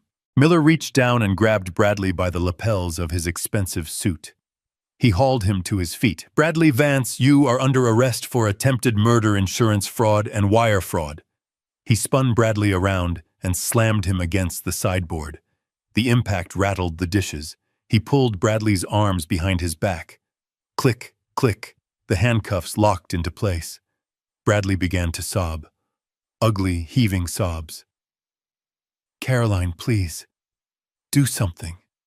Call a lawyer. Call someone. Caroline stood frozen at the foot of the stairs. She looked at her husband, the man who had promised her the world. She looked at him in cuffs, snot running down his face. Then she looked at me. I was standing calmly by the table, sipping my coffee. Dad, she whispered. You did this. You ruined us. I set the cup down. No, Caroline, I said. I saved you. I cut out the cancer. Miller began to drag Bradley toward the door. Bradley struggled, kicking his feet. Wait, he screamed. I can fix this. Dad, Gus, listen to me. I'm sorry. I'm sorry about the slap. I'm sorry about the basement. Just tell them to stop. I will pay you back. I will work. I will do anything. I watched him go. I watched them drag him out the front door into the bright morning sun where a squad car was waiting. I turned back to the table. Sterling was watching me with respect. Weiss was packing up his papers. I looked at the breakfast. The food was cold now, but I didn't care. I picked up a piece of bacon and ate it. It tasted like freedom. Caroline sank to the floor, burying her face in her hands. I walked over to her. I knelt down. Get up, Caroline, I said gently. She looked at me, her eyes filled with hate and fear. Where will I go? I have nothing. I stood up and offered her my hand. You have a choice, I said. You can stay here and cry for a man who tried to kill your father. Or you can pack a bag. She stared at my hand. She didn't take it. I left her there on the floor. I walked back to the table and picked up the bottle of champagne. I poured a glass for Sterling. I poured a glass for Weiss. I poured one for myself. To justice, I said, raising my glass. To justice, they replied. We drank. The bubbles were cold and sharp. Outside, the siren wailed, fading into the distance. Inside, the silence was absolute. The king was dead. Long live the landlord. The silence in the dining room was heavy enough to crush a lesser man, but Bradley was too busy drowning in his own confusion to notice the weight. He stood near the sideboard, his chest heaving, his eyes darting between Sterling and the open front door. He looked like a man who had walked onto a stage in the middle of a play he did not know the lines for. He was waiting for the script to make sense again. He was waiting for the moment when everyone would realize that he was the vice president and I was the charity case living in the basement. He did not have to wait long for the next actor to take the stage. Heavy footsteps echoed on the hardwood of the foyer. These were not the polished taps of corporate loafers like Sterling's. These were the dull thuds of rubber-soled tactical boots. 2 uniformed police officers stepped into the frame first. They did not speak. They did not smile. They simply moved to the sides of the archway, flanking the entrance like pillars of blue judgment. Their hands rested casually near their belts. They were not here to eat pancakes. Bradley's face lit up with a desperate, manic hope. He let out a breath he must have been holding for a minute. He pointed a shaking finger at me. "Officers, thank God you are here." He took a step forward, regaining a shred of his arrogance. "I want this man removed from my property immediately. He is mentally unstable. He has been hacking my computer. He threatened me with a knife. Look at him. He is wearing a suit he stole. He is having a psychotic break." The officers did not move. They did not even look at Bradley. They looked past him.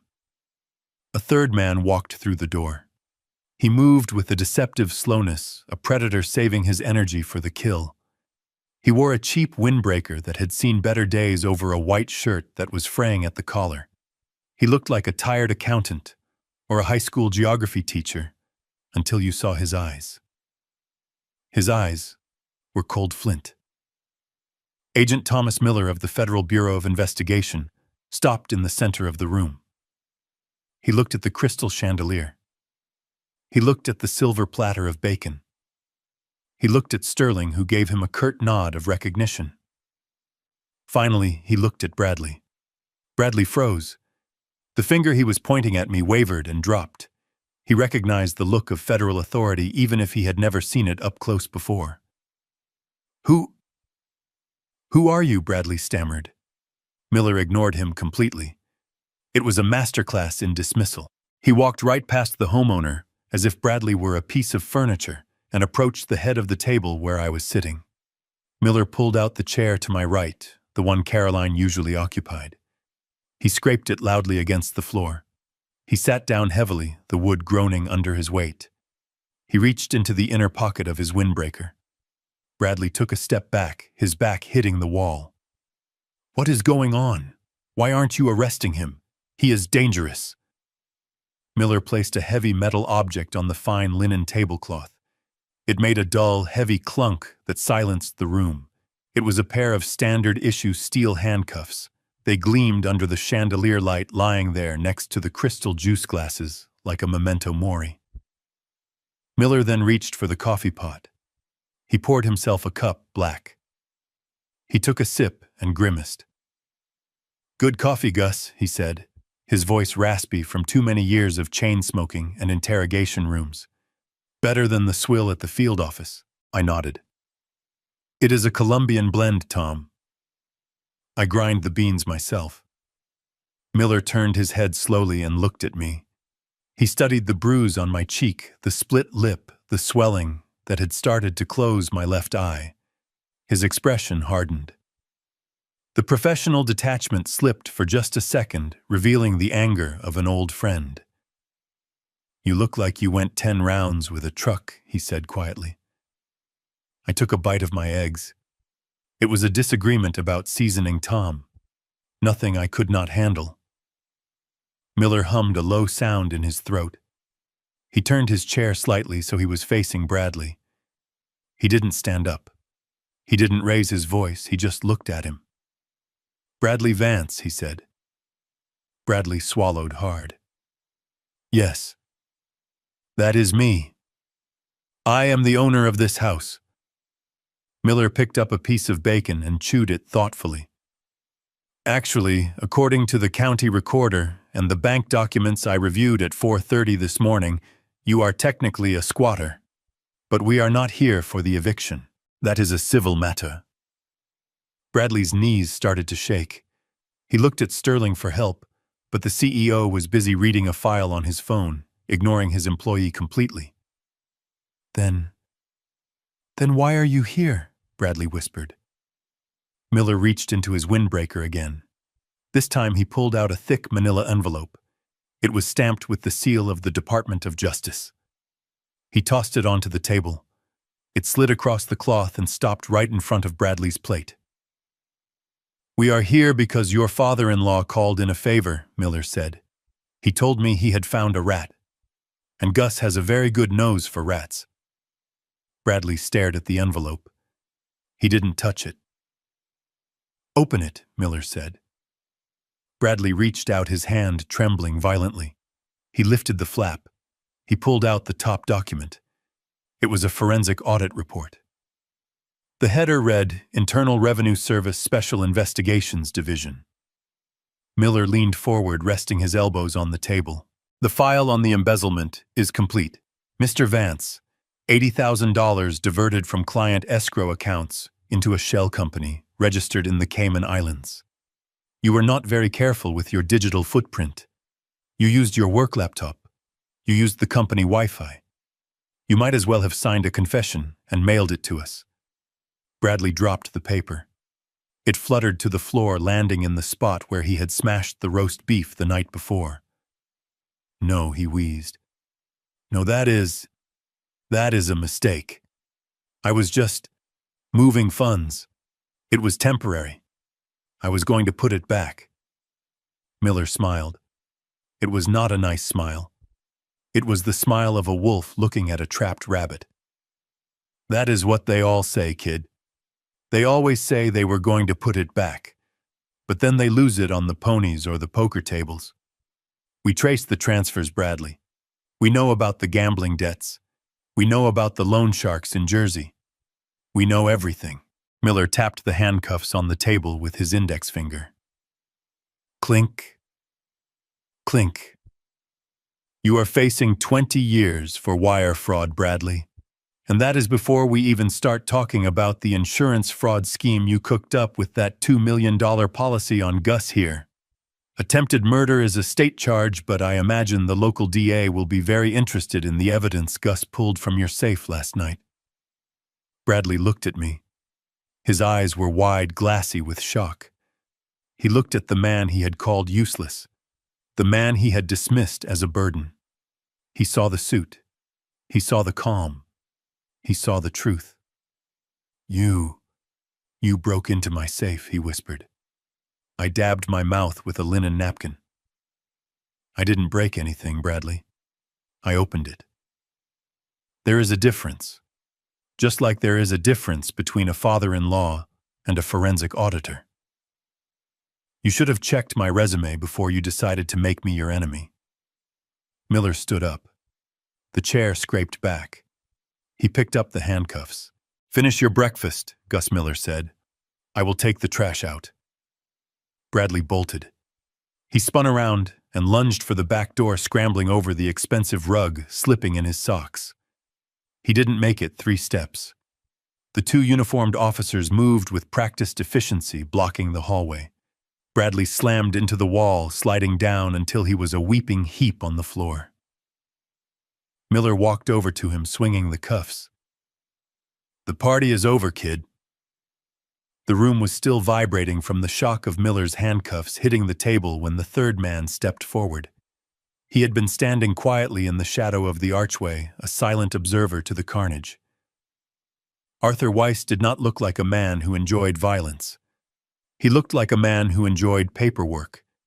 He was small and neatly grooming, with a pair of wire-rimmed spectacles perched on a nose that had smelled fear in 1,000 boardrooms. He held his leather briefcase with both hands, not like a shield, but like a weapon. Bradley was slumped against the wall, gasping for air, his eyes darting frantically between Miller and the handcuffs. He was trying to find an exit, a loophole, some way to spin this disaster into a misunderstanding. When he saw Weiss approach the table, he straightened up slightly. He recognized the cut of the suit. He recognized the smell of billable hours. He thought he saw a lifeline.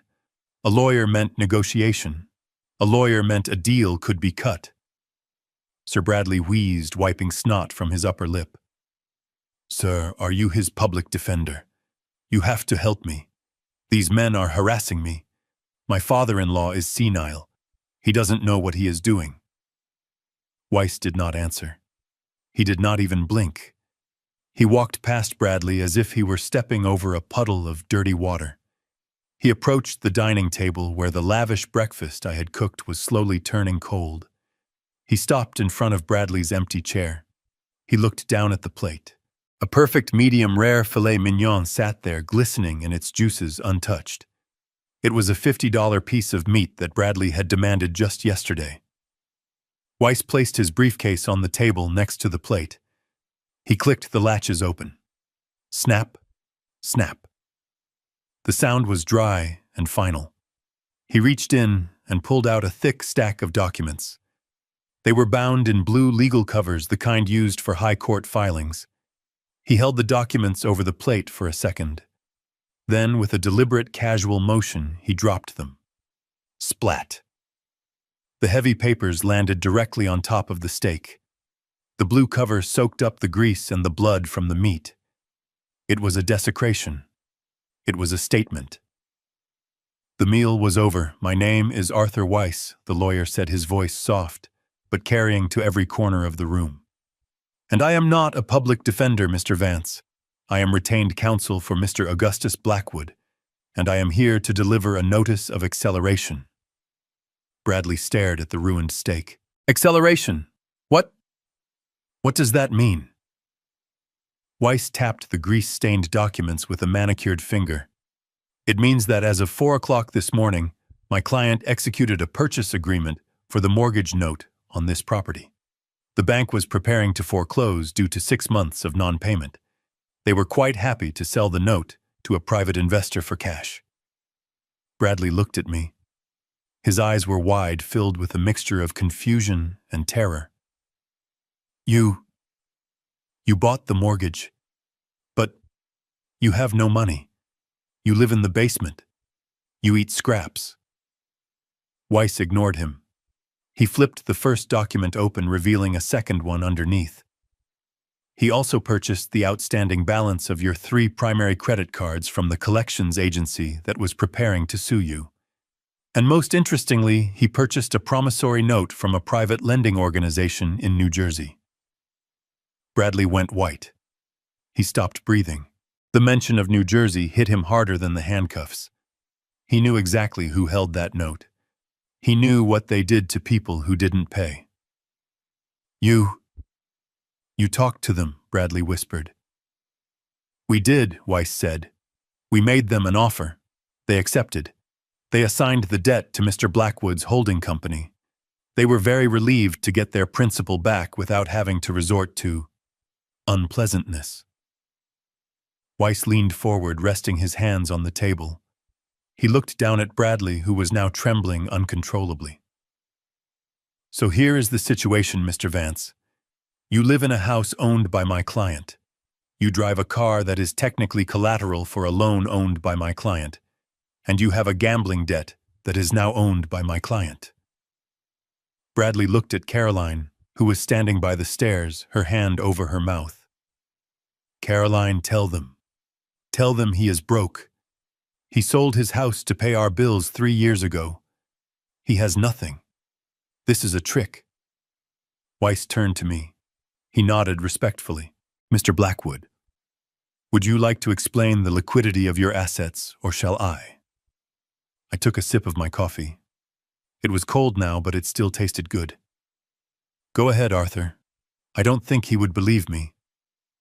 Weiss turned back to Bradley. "Mr. Blackwood did indeed sell his home 3 years ago. However, he did not give you the proceeds. He placed them in a blind trust. The money you received to pay off your previous debts came from the interest of a diverse portfolio of forensic accounting settlements and quiet investments accumulated over a 40-year career with the Internal Revenue Service Special Crimes Division. The room spun for Bradley. I could see it in his eyes. The vertigo of realizing that the ground he stood on had never been solid. He is rich, Bradley choked out. He is comfortable, Weiss corrected. And he is also your sole creditor. Weiss picked up the document from the plate. Grease dripped from the corner. He shook it once and then held it out to Bradley. This is a demand for payment in full. Because you have defaulted on the mortgage, the credit lines, and the personal loan, my client is exercising his right to call the debt. He is not interested in a payment plan. He is not interested in a negotiation. Bradley looked at the paper. He didn't take it. How much, he whispered. Weiss adjusted his glasses. Including principal, interest, late fees, and the penalties accrued by your previous creditors, the total amount due is $480,000. Bradley made a sound like a dying animal. 400? I don't have that. You know I don't have that. Weiss checked his watch. A gold Patek Philippe that cost more than Bradley's car. You have 24 hours, Mr. Vance. Payment is due by 7 a.m. tomorrow morning. Certified funds only. If payment is not received, my client will begin immediate asset seizure. We will take the house. We will take the cars. We will take the contents of your bank accounts, assuming the FBI hasn't already frozen them. And we will garnish any future wages you might earn, assuming you ever find employment again after today.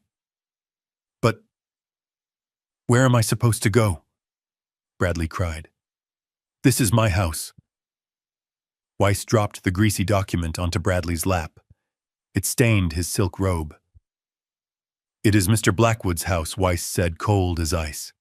You are just a guest who has overstayed his welcome. And considering you assaulted the landlord last night, I would suggest you start packing. You have 24 hours to pay or vacate. And Mr. Vance, if you damage a single piece of drywall on your way out, I will make sure you spend an extra 5 years in civil court after you get out of federal prison. Bradley looked at me. He looked at the father-in-law he had slapped. He looked at the man he had tried to kill for insurance money. He realized with a dawning horror that I hadn't just survived him. I had bought him. I owned his past, his present, and his future. I cut another piece of my steak and put it in my mouth. I chewed slowly, savoring the flavor. Tick-tock, Bradley, I said softly. Tick-tock. The scream that tore through the dining room did not come from the man in handcuffs. It came from the woman standing at the foot of the stairs. Caroline rushed forward, her face twisted into a mask of disbelief and hysteria that mirrored the ruin of her life. She grabbed the edge of the table, her knuckles turning white as she stared at the legal documents Weiss had dropped onto the stake. Dad, stop this, she shrieked, her voice cracking. What is wrong with you? Where did you get this money? You do not have millions of dollars. You are a retired tax clerk. You lived paycheck to paycheck for 40 years. She looked at Agent Miller, then at Mr. Sterling, pleading with them to see reason. Do not listen to him, she begged. He is confused. He is having an episode. Or he is lying. Yes, he must be lying. Dad, did you steal this money? Is that it? Did you get involved in something illegal to try and pay Bradley back? You are going to get us all sent to prison. Bradley looked up from the floor, a flicker of hope lighting his eyes. Yes, he stammered. Yes, that has to be it. He is a fraud. He has been faking his identity. Arrest him, Agent Miller. Arrest him for fraud. I did not shout. I did not argue. I simply stood up. The movement was slow and deliberate. I placed my napkin on the table next to my coffee cup. I buttoned my jacket. I rolled my shoulders back, and for the first time in 3 years, I let the posture of the old man fall away completely. My spine straightened, my chin lifted, the cloudiness in my eyes vanished, replaced by a clarity that was sharp enough to cut glass. The room went quiet. Even Caroline stopped screaming. She took a step back, instinctively reacting to the change in the air pressure. The man standing at the head of the table was not the father she had ordered to the basement. He was a stranger.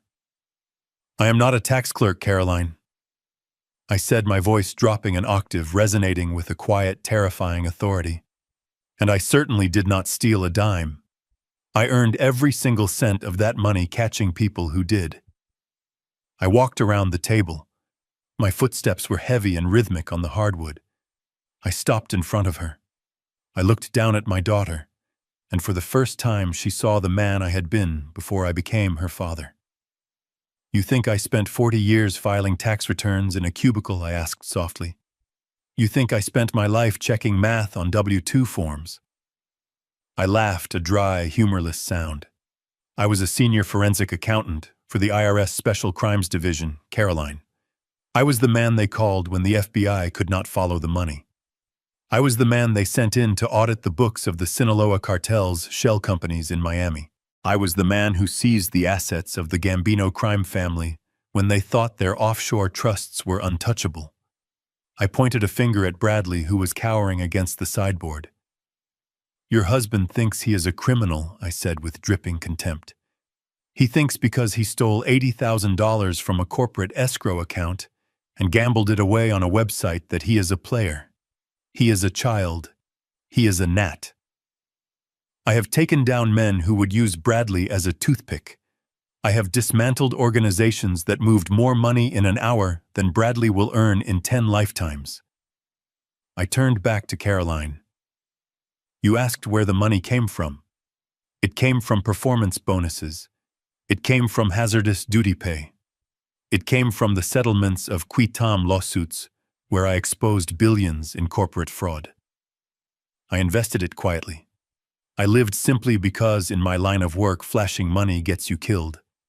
I drove a 10-year-old car because I knew the value of being invisible." I leaned in closer to her, my face inches from hers. "I retired 3 years ago, not because I was tired, but because I promised your mother I would look after you.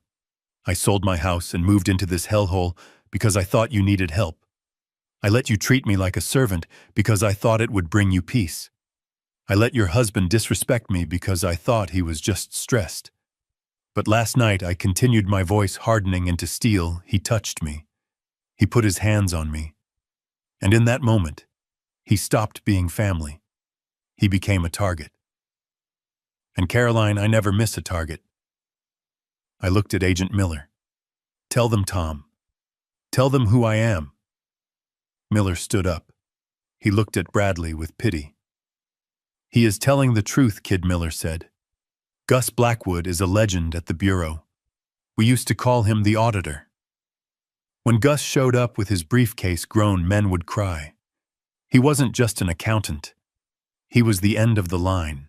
Miller reached into his jacket pocket and pulled out a small black book. He tossed it to Bradley. "That is his service record," Miller said. "Read it when you have time in your cell. He has a presidential commendation for the dismantling of the North Korean counterfeiting ring in '99. He has been shot twice. He has put more bad guys in federal prison than I have. And you tried to scam him with a 2-bit insurance policy." Bradley stared at the black book. His hands were shaking so hard he couldn't pick it up. You are the auditor," he whispered. I walked back to my chair and sat down. I picked up my knife and fork. "I was the auditor," I corrected. "Now I am just a landlord who is evicting a bad tenant.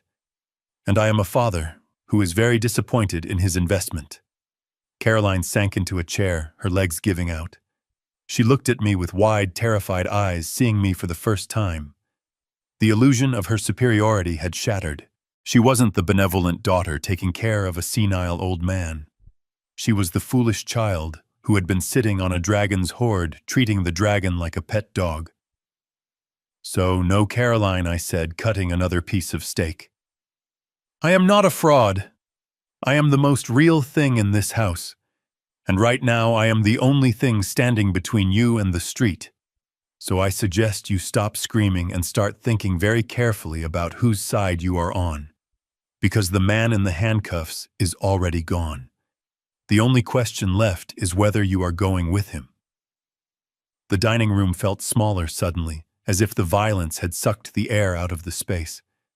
Bradley stood panting against the sideboard where he had been cornered. His eyes were wide and wet, darting frantically from the handcuffs on the table to the service record on the floor. The arrogance that had defined him for 3 years was gone, replaced by the raw, panicked instinct of a trapped animal. He looked at me and he didn't see a father-in-law anymore. He saw the architect of his ruin. He saw the man who had quietly dismantled his entire life while he slept. "You set me up," he hissed. The sound was low and guttural, vibrating with a hatred so pure it was almost impressive. "You planned this. You let me think I was winning. You let me think you were weak." I sat perfectly still, my hands folded on the table. "I did not plan your greed, Bradley," I said calmly. "I did not plan your theft.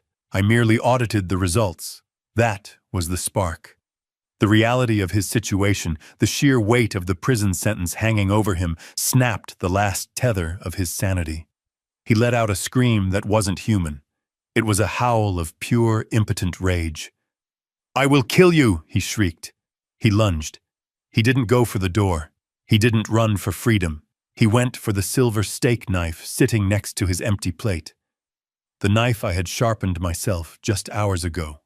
His hand closed around the heavy handle. Caroline screamed a high, piercing sound that shattered the tension. Weiss flinched, dropping his pen and recoiling in his chair. I didn't move. I didn't flinch. I didn't even blink. I watched him come at me. I saw the muscles in his neck cord, knowing exactly what was going to happen next. I knew because I knew who was sitting to my right. Agent Miller did not shout. He did not reach for his service weapon. He moved with the terrifying economy of a man who had subdued violent felons in spaces much tighter than this. 1 second. As Bradley swung the knife around in a clumsy arc, Miller simply stood up. He stepped into the swing, his left hand shooting out like a piston. He caught Bradley's wrist in midair. There was a sickening wet pop as he twisted the arm backward against the joint. The knife clattered onto the hardwood floor, spinning harmlessly away. 2 seconds. Miller didn't stop. He used Bradley's own momentum against him. He grabbed the back of Bradley's neck with his other hand and drove him downward. It wasn't a fight. It was a correction. Slam.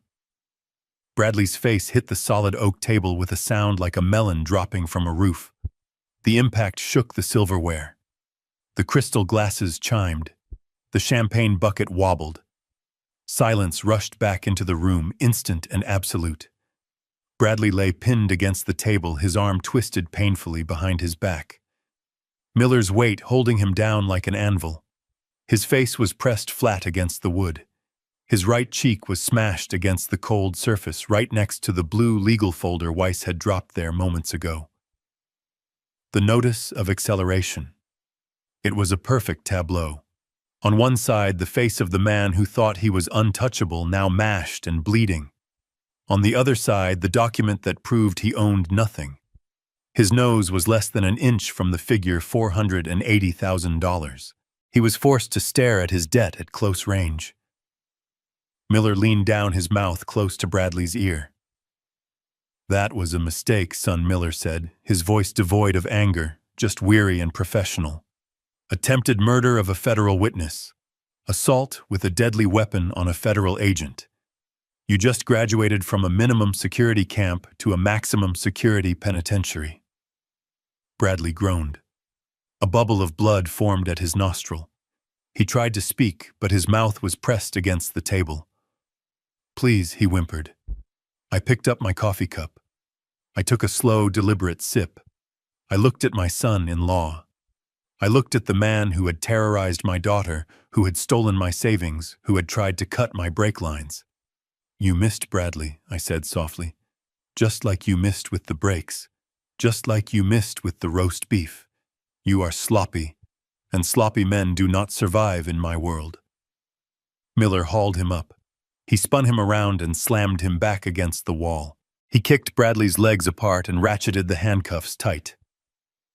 "You have the right to remain silent," Miller recited the words automatic.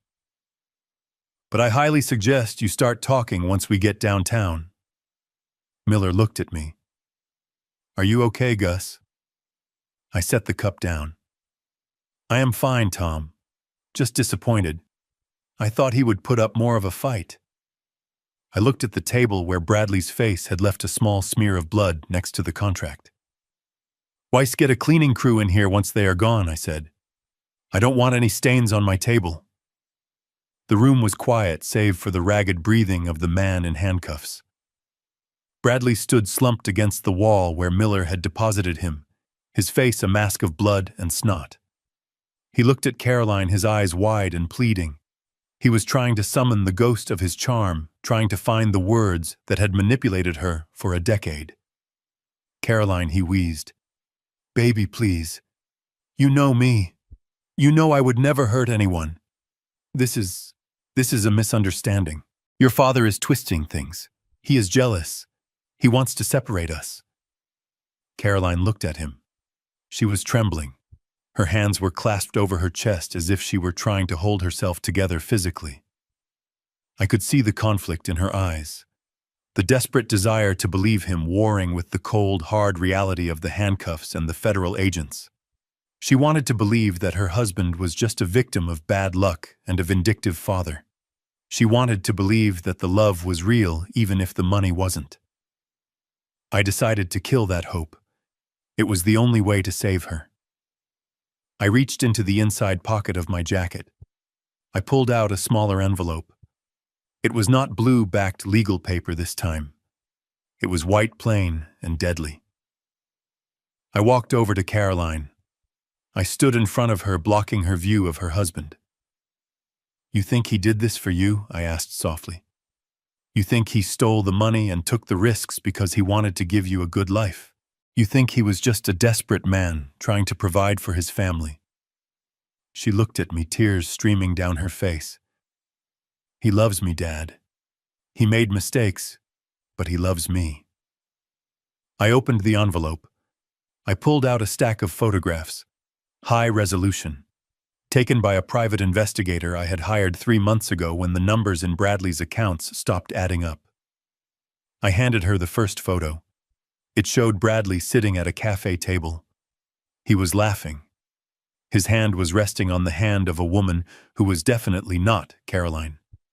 She was young blonde and wearing a diamond bracelet that looked suspiciously like the one Caroline had lost 2 years ago. "Who is she?" Caroline whispered. "Her name is Vanessa," I said. "She is 24 years old. She is a hostess at the club where Bradley claims he has his late board meetings." I handed her the next document. It was a lease agreement. "He is not just buying her drinks, Caroline. He is paying her rent. $3,000 a month for a condo in the Marina District, paid for out of the escrow account he embezzled from." I handed her the bank statements. Highlighted in yellow were the transfers. Not to a savings account. Not to a mortgage. To V. Miller. "Look at the dates, Caroline. Look at this one." She looked. December 24th. "Christmas Eve," she choked out. He said he had to work late. He said he was closing a deal for us." "He was," I said. "He was buying her a Cartier watch. See the charge right there. $5,000. Bradley made a noise from the wall, a desperate, strangled protest. "Caroline, don't look at that. It's fake." He forged it. I turned to him. I didn't speak. I just reached into my pocket and pulled out a small digital audio recorder. It was the one I had planted in his car 3 weeks ago. The one hidden under the passenger seat. "You say you would never hurt anyone, Bradley," I said. "You say you love your wife. You say the brake lines were an accident." I pressed play. The sound was crystal clear. The hum of the BMW's engine. The soft thud of tires on pavement. Then Bradley's voice. Arrogant. Impatient. I am telling you, baby, it is almost over. The old man is on his last legs. Then a woman's voice. Vanessa, you said that last month, Brad. You said he would be gone by summer. I am tired of waiting. You promised we would go to Cabo. I know. But he is stubborn. He just won't die. There was a pause in the recording, the sound of a lighter flicking. So, help him along, the woman said. Her voice was cold, devoid of humanity. Just cut the line. Make it look like wear and tear. He drives that piece of junk car. No one will question it. Bradley's laugh on the recording was the ugliest sound I had ever heard. I was thinking the same thing. The master cylinder is weak. If I nick the line just right. Boom. No brakes on the curve by the ravine. And the insurance $2 million. Double if it is accidental death. $4 million, baby. We will be rich. And Caroline, well, she will be grieving. She won't notice if I move the money. I stopped the recording. The silence in the dining room was total. It was the silence of a grave. Caroline stood frozen. The photographs slipped from her fingers and scattered on the floor. She looked at the man she had married. She looked at the man she had defended against her own father. She didn't see a husband anymore. She saw a monster. You planned it, she whispered. Her voice was so quiet, it was almost a thought. You planned to kill him. And you planned to leave me. Bradley was shaking his head back and forth violently, his eyes wide with terror. No, that was just talk. It was just a joke. We were just blowing off steam. I would never... Agent Miller stepped forward. He leaned close to Bradley's face. That recording is admissible, son, Miller said. Conspiracy to commit capital murder. Wiretapping laws don't apply when one party is a federal informant. Bradley blinked. Informant. I smiled. I pointed to the recorder. I wasn't just recording you, Bradley. I was building a case file, and that recording puts you away for life. I turned back to Caroline. He didn't just cheat on you, I said gently. He didn't just steal from his company. He looked you in the eye every morning knowing he was plotting to murder your father. He ate the food I cooked, knowing he was going to cut the brakes on my car.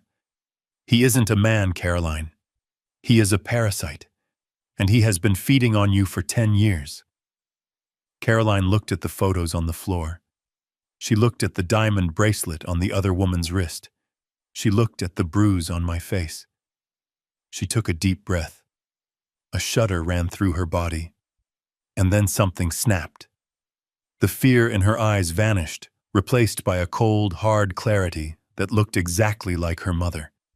She turned to Bradley. She didn't scream. She didn't cry. She just looked at him. Get him out of here, she said. Bradley gasped. Caroline, baby. She walked over to him. She stood inches from his face. She looked at the blood on his nose. She looked at the handcuffs. I said, get him out, she hissed. I never want to see him again. She turned to Miller. Take him away. Please, just take him away. Miller nodded. He grabbed Bradley's arm. Let's go, kid. You have a date with a judge. They dragged him toward the door. Bradley began to scream, then begging, pleading, sobbing, but no one was listening. He was already a ghost. He was already gone. I watched them leave. I watched the door close behind them. I looked at my daughter. She was standing in the middle of the wreckage of her life. She looked broken. But she was standing. I put the recorder back in my pocket. The evidence was delivered. The verdict was in. Now we just had to clean up the mess. The silence that followed the recording was not peaceful. It was the vacuum left after an explosion. Caroline stood in the center of the room surrounded by the debris of her marriage. The photographs of this mistress were scattered at her feet like fallen leaves. The transcript of the murder plot lay on the table next to the cold steak. She looked at the empty doorway where the FBI had just dragged her husband, and then she looked at me. Her face was pale, stripped of the makeup, and the pretense she had worn like armor for 10 years. She looked like a ghost haunting her own life. She fell to her knees. It was not a graceful collapse. It was a crumbling. She gathered the photos of the other woman, pulling them close to her chest, as if she could hide them from the world by absorbing them into her body. She began to rock back and forth, a low keen escaping her throat. It was the sound of a woman realizing that the castle she lived in was built on a foundation of corpses. I watched her. I did not move to comfort her. I had comforted her enough. I had enabled this blindness for 3 years by shielding her from the reality of her husband's cruelty. I would not make that mistake again. Comforting her now would be like giving morphine to a patient who needed surgery. It would stop the pain, but it would not cure the infection. "Dad," she whispered. Her voice was wet and thick. "You have to stop them. You have to call Agent Miller back." I frowned. I walked closer to her, my shoes crunching on the broken glass from the water tumbler that had shattered the night before. "Stop them," I asked. "Caroline, did you not hear the tape? He planned to kill me. He planned to leave you. He stole from everyone he ever met." She looked up at me. Her eyes were red wild with a desperate, irrational panic. "I know," she sobbed. "I know what he did. But you cannot let him go to prison. Think about the neighbors. Think about the club. Think about the family name. If he goes to jail, everyone will know. We will be pariahs. How can I show my face at the charity gala next week if my husband is a felon?" I stared at her. For a moment I could not speak. The audacity of her request took the breath from my lungs. She wasn't grieving the loss of her husband. She wasn't grieving the betrayal or the attempted murder of her father. She was grieving her social standing. She was worried about the gossip at the country club. I felt the last thread of sympathy I held for her snap. It broke cleanly, leaving behind only a cold, hard resolve. "There is no family name, Caroline." I said, my voice dropping to a temperature that made Weiss look up from his briefcase. "The family name died last night. It died the second you watched that animal strike me across the face and you told me to apologize." She flinched as if I had hit her. But I did not. "It was just a slap, Dad," she pleaded, scrambling to her feet, reaching for my hands. "He was stressed. He didn't mean it. We can fix this. You have money now. You have millions. You can pay off the debts. You can hire a defense attorney. You can make this go away. Please. For me. Do it for me." She grabbed my lapels the same way Bradley had. Her grip was desperate, digging into the wool of my suit. She was begging me to use the fortune I had earned, catching criminals to save a criminal. She wanted me to buy her illusion back. I peeled her fingers off my jacket one by one. I held her wrists for a moment, looking into her eyes, searching for the daughter I had raised. But I didn't see her. I saw an addict addicted to a lifestyle she couldn't afford, addicted to a man who despised her. "No," I said. I released her wrists and she stumbled back. "I am not saving him, Caroline. And I am not saving your reputation. You are worried about the neighbors. The neighbors already know. They saw the police cars. They saw the FBI. The illusion is over. The curtain has fallen." I turned to Weiss. "Give it to me." Weiss reached into his briefcase and pulled out a single document. It was not blue-backed. It was simple white paper stapled in the corner. He handed it to me.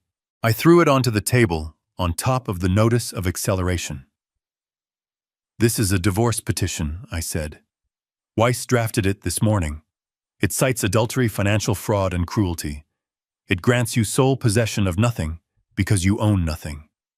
But it grants you freedom." Caroline stared at the paper. Divorce, she whispered. I pointed to the door. Here is your choice, Caroline. And it is the last choice you will ever get to make in this house. You can pick up that pen and sign that paper. You can divorce the man who tried to kill me. You can testify against him. You can choose dignity. If you do that, I will take care of you. I will not give you this house because it is tainted, but I will help you start over. I leaned forward, my face inches from hers. Or you can follow him. You can walk out that door right now. You can go down to the precinct and hold his hand while they book him. You can stand by your man, but if you do that, you do it with nothing. No money, no home, no father. You will be on the street, Carolyn, and I promise you the sidewalks are very cold this time of year. She looked at the paper. She looked at the door. She looked at me. She was trembling so hard her teeth chattered. She was weighing her fear of being alone against her fear of being poor. He needs me, she whimpered. He needs a jury consultant, I corrected. He does not need you. He was going to leave you for a 24-year-old hostess. He doesn't love you, Caroline. He never did. He loved the safety net. And I just cut the net. I uncapped a heavy fountain pen. I placed it next to the document. Decide, I said. Right now. Are you the daughter of Augustus Blackwood, or are you the wife of inmate number 45920? The clock on the wall ticked. The sound was loud in the silence. Caroline looked at the pen. She looked at the photos of Vanessa wearing her diamond bracelet. The reality of her marriage finally pierced the bubble of her denial. The shame of the gala faded, replaced by the burning humiliation of the betrayal. She reached for the pen. Her hand shook. She gripped it like a weapon. She looked at the door one last time, a look of pure, unadulterated hatred crossing her face, not for me, but for the empty space where Bradley had stood. She bent over the table. She pressed the pen to the paper. She signed her name. Caroline Blackwood. She didn't sign Vance. She signed Blackwood. She dropped the pen. She looked at me. Her eyes were dead. I signed it. Now what? I picked up the paper. I checked the signature. It was valid. Now, I said, tucking the document into my pocket. Now we clean house. Weiss, call the locksmith. I want the cylinders changed within the hour. I looked at my daughter. She looked small, broken, and for the first time in years, free. Go upstairs and pack your things, Caroline. Only what you can carry. We are leaving. Leaving, she asked. To go where? I adjusted my cuffs. To the airport. I have a plane waiting, and I think we both need a vacation from this life. The screaming was audible even through the heavy oak of the front door. Bradley was no longer begging. The realization that his life was over had stripped away the facade of the misunderstood husband, leaving only the raw, ugly core of the narcissist. He was cursing. He was screaming threats that would only add years to his sentence. I heard him call me a thief. I heard him vow to come back and burn the house down with me inside. It was the impotent rage of a man who had never been told no in his entire life. I watched through the bay window as Agent Miller shoved Bradley into the back of the federal cruiser. He didn't be gentle. He slammed the door hard enough to rock the suspension, cutting off the stream of profanity. The lights of the cruiser flashed once a silent farewell, and then the car pulled away, leaving nothing but tire tracks on the driveway. Silence returned to the hallway. It was a clean, sterilized silence. I turned to Weiss. He was already organizing the files into his briefcase, snapping the locks with precision. Arthur, I said, pointing to the walls that had housed so much disrespect. I want this property seized immediately. File the foreclosure paperwork with the county clerk before lunch. I do not want this asset on my books for a single day longer than necessary. It is contaminated. Weiss nodded, making a note on his pad. And the eviction order, Gus? I looked at Caroline. She was standing by the stairs, shivering despite the warmth of the morning, clutching the divorce petition to her chest like a shield. She looked terrified. "The eviction stands for the previous owner," I said, my voice flat. "As for the current resident, she has made her choice."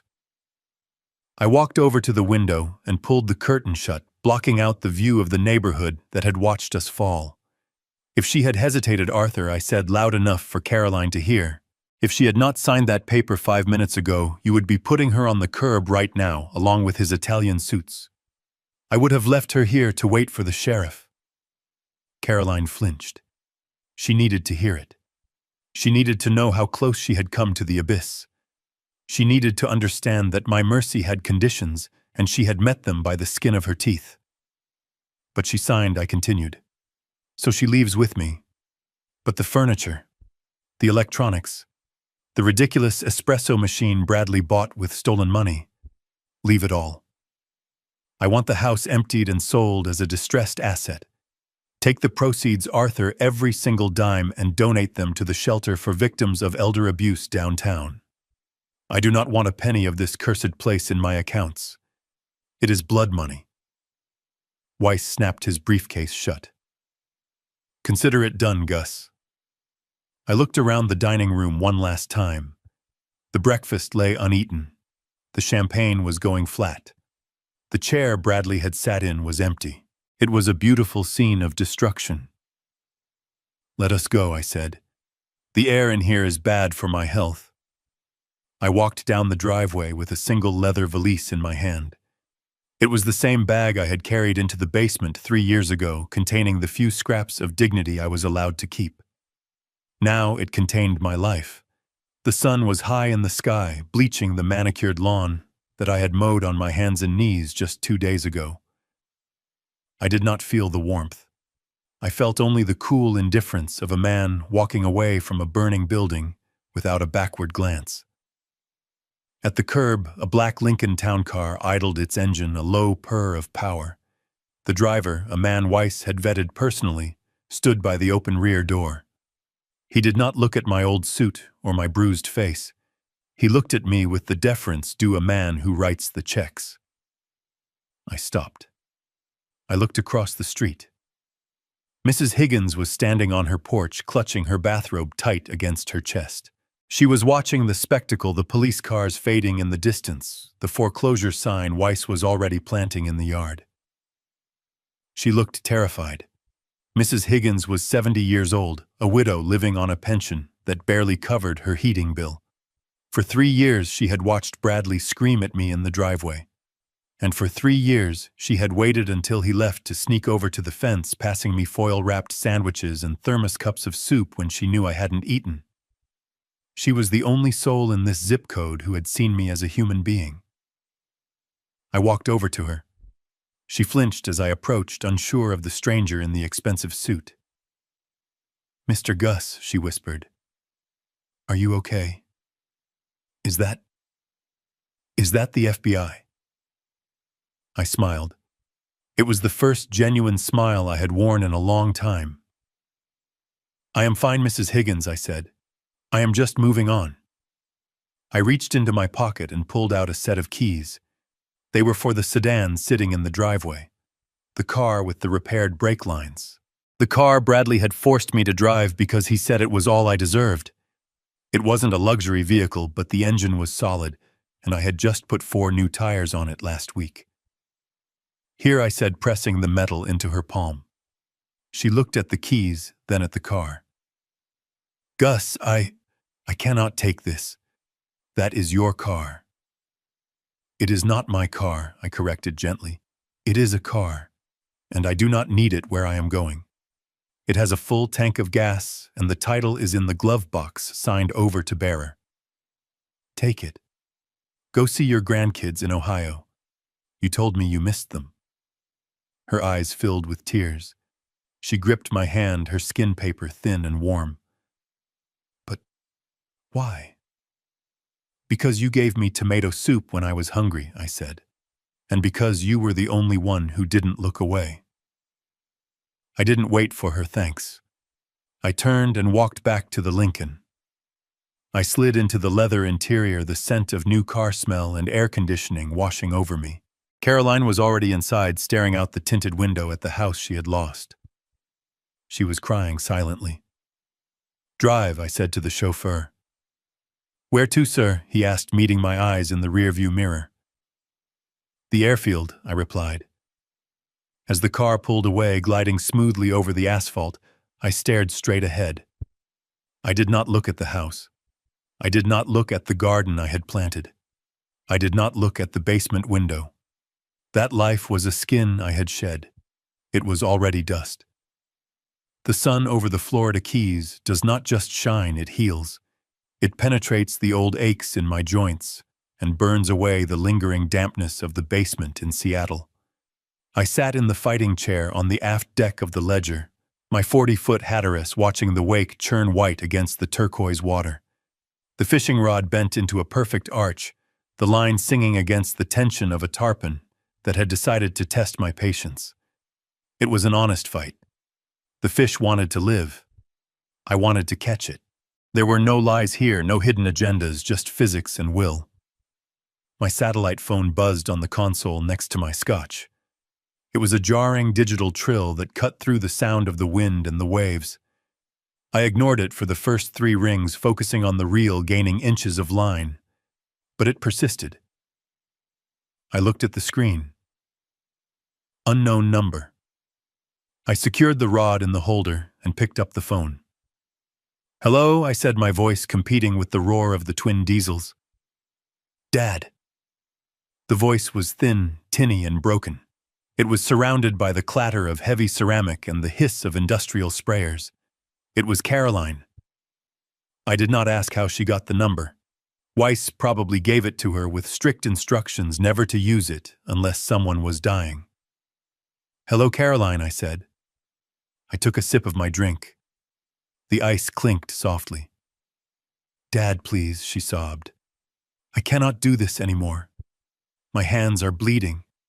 The manager screams at me if I take a break. I am washing dishes in a diner in Ohio, Dad.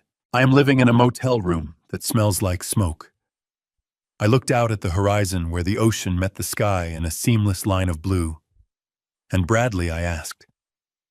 "He got 20 years, she whispered. "They sent him to a federal camp in Pennsylvania. He blames me.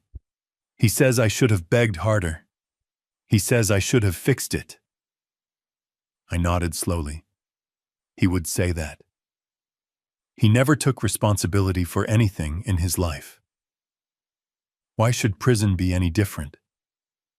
"Dad, send me money. Please. Just enough for a deposit on an apartment. Just enough to get out of here." I learned my lesson. I swear.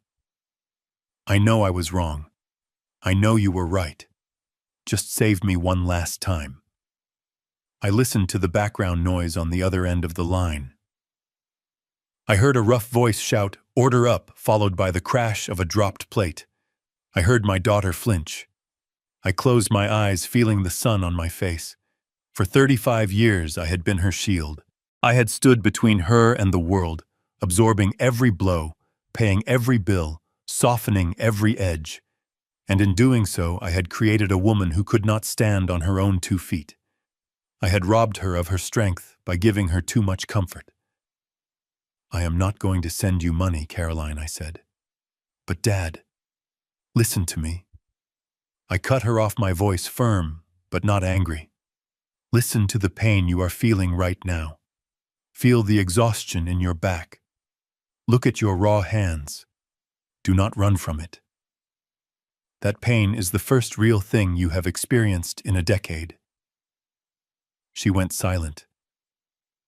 "I gave you 35 years of protection, Caroline," I continued, "and it almost destroyed you. It made you weak enough to marry a predator. It made you blind enough to let him hurt your father. I am done protecting you. It is time for you to feel the weight of your own life." "But I will drown," she cried. "Then learn to swim," I said. I pressed the end call button. The connection severed. The noise of the diner vanished, replaced instantly by the peaceful rhythm of the ocean. I picked up the fishing rod. The tarpon was still there, fighting, running deep. I began to reel. The resistance was heavy but manageable. I looked at the water. I looked at the sky. And for the first time in my life, I didn't look back. I spent a lifetime tracking stolen money. But the biggest theft happened right under my nose. I robbed my daughter of her resilience. By shielding her from every storm, I created a woman who sought shelter in a burning house. I learned that true love is not about being a safety net. It is about teaching someone how to fall and get back up. Dignity is not negotiable, and sometimes the only way to save the people you love is to let them save themselves. You cannot buy loyalty, and you certainly cannot bribe a predator into becoming a prince. If you enjoyed this story of justice, please hit that like button and subscribe to the channel. Let me know in the comments below, have you ever had to cut off a family member to save your own peace? Until next time.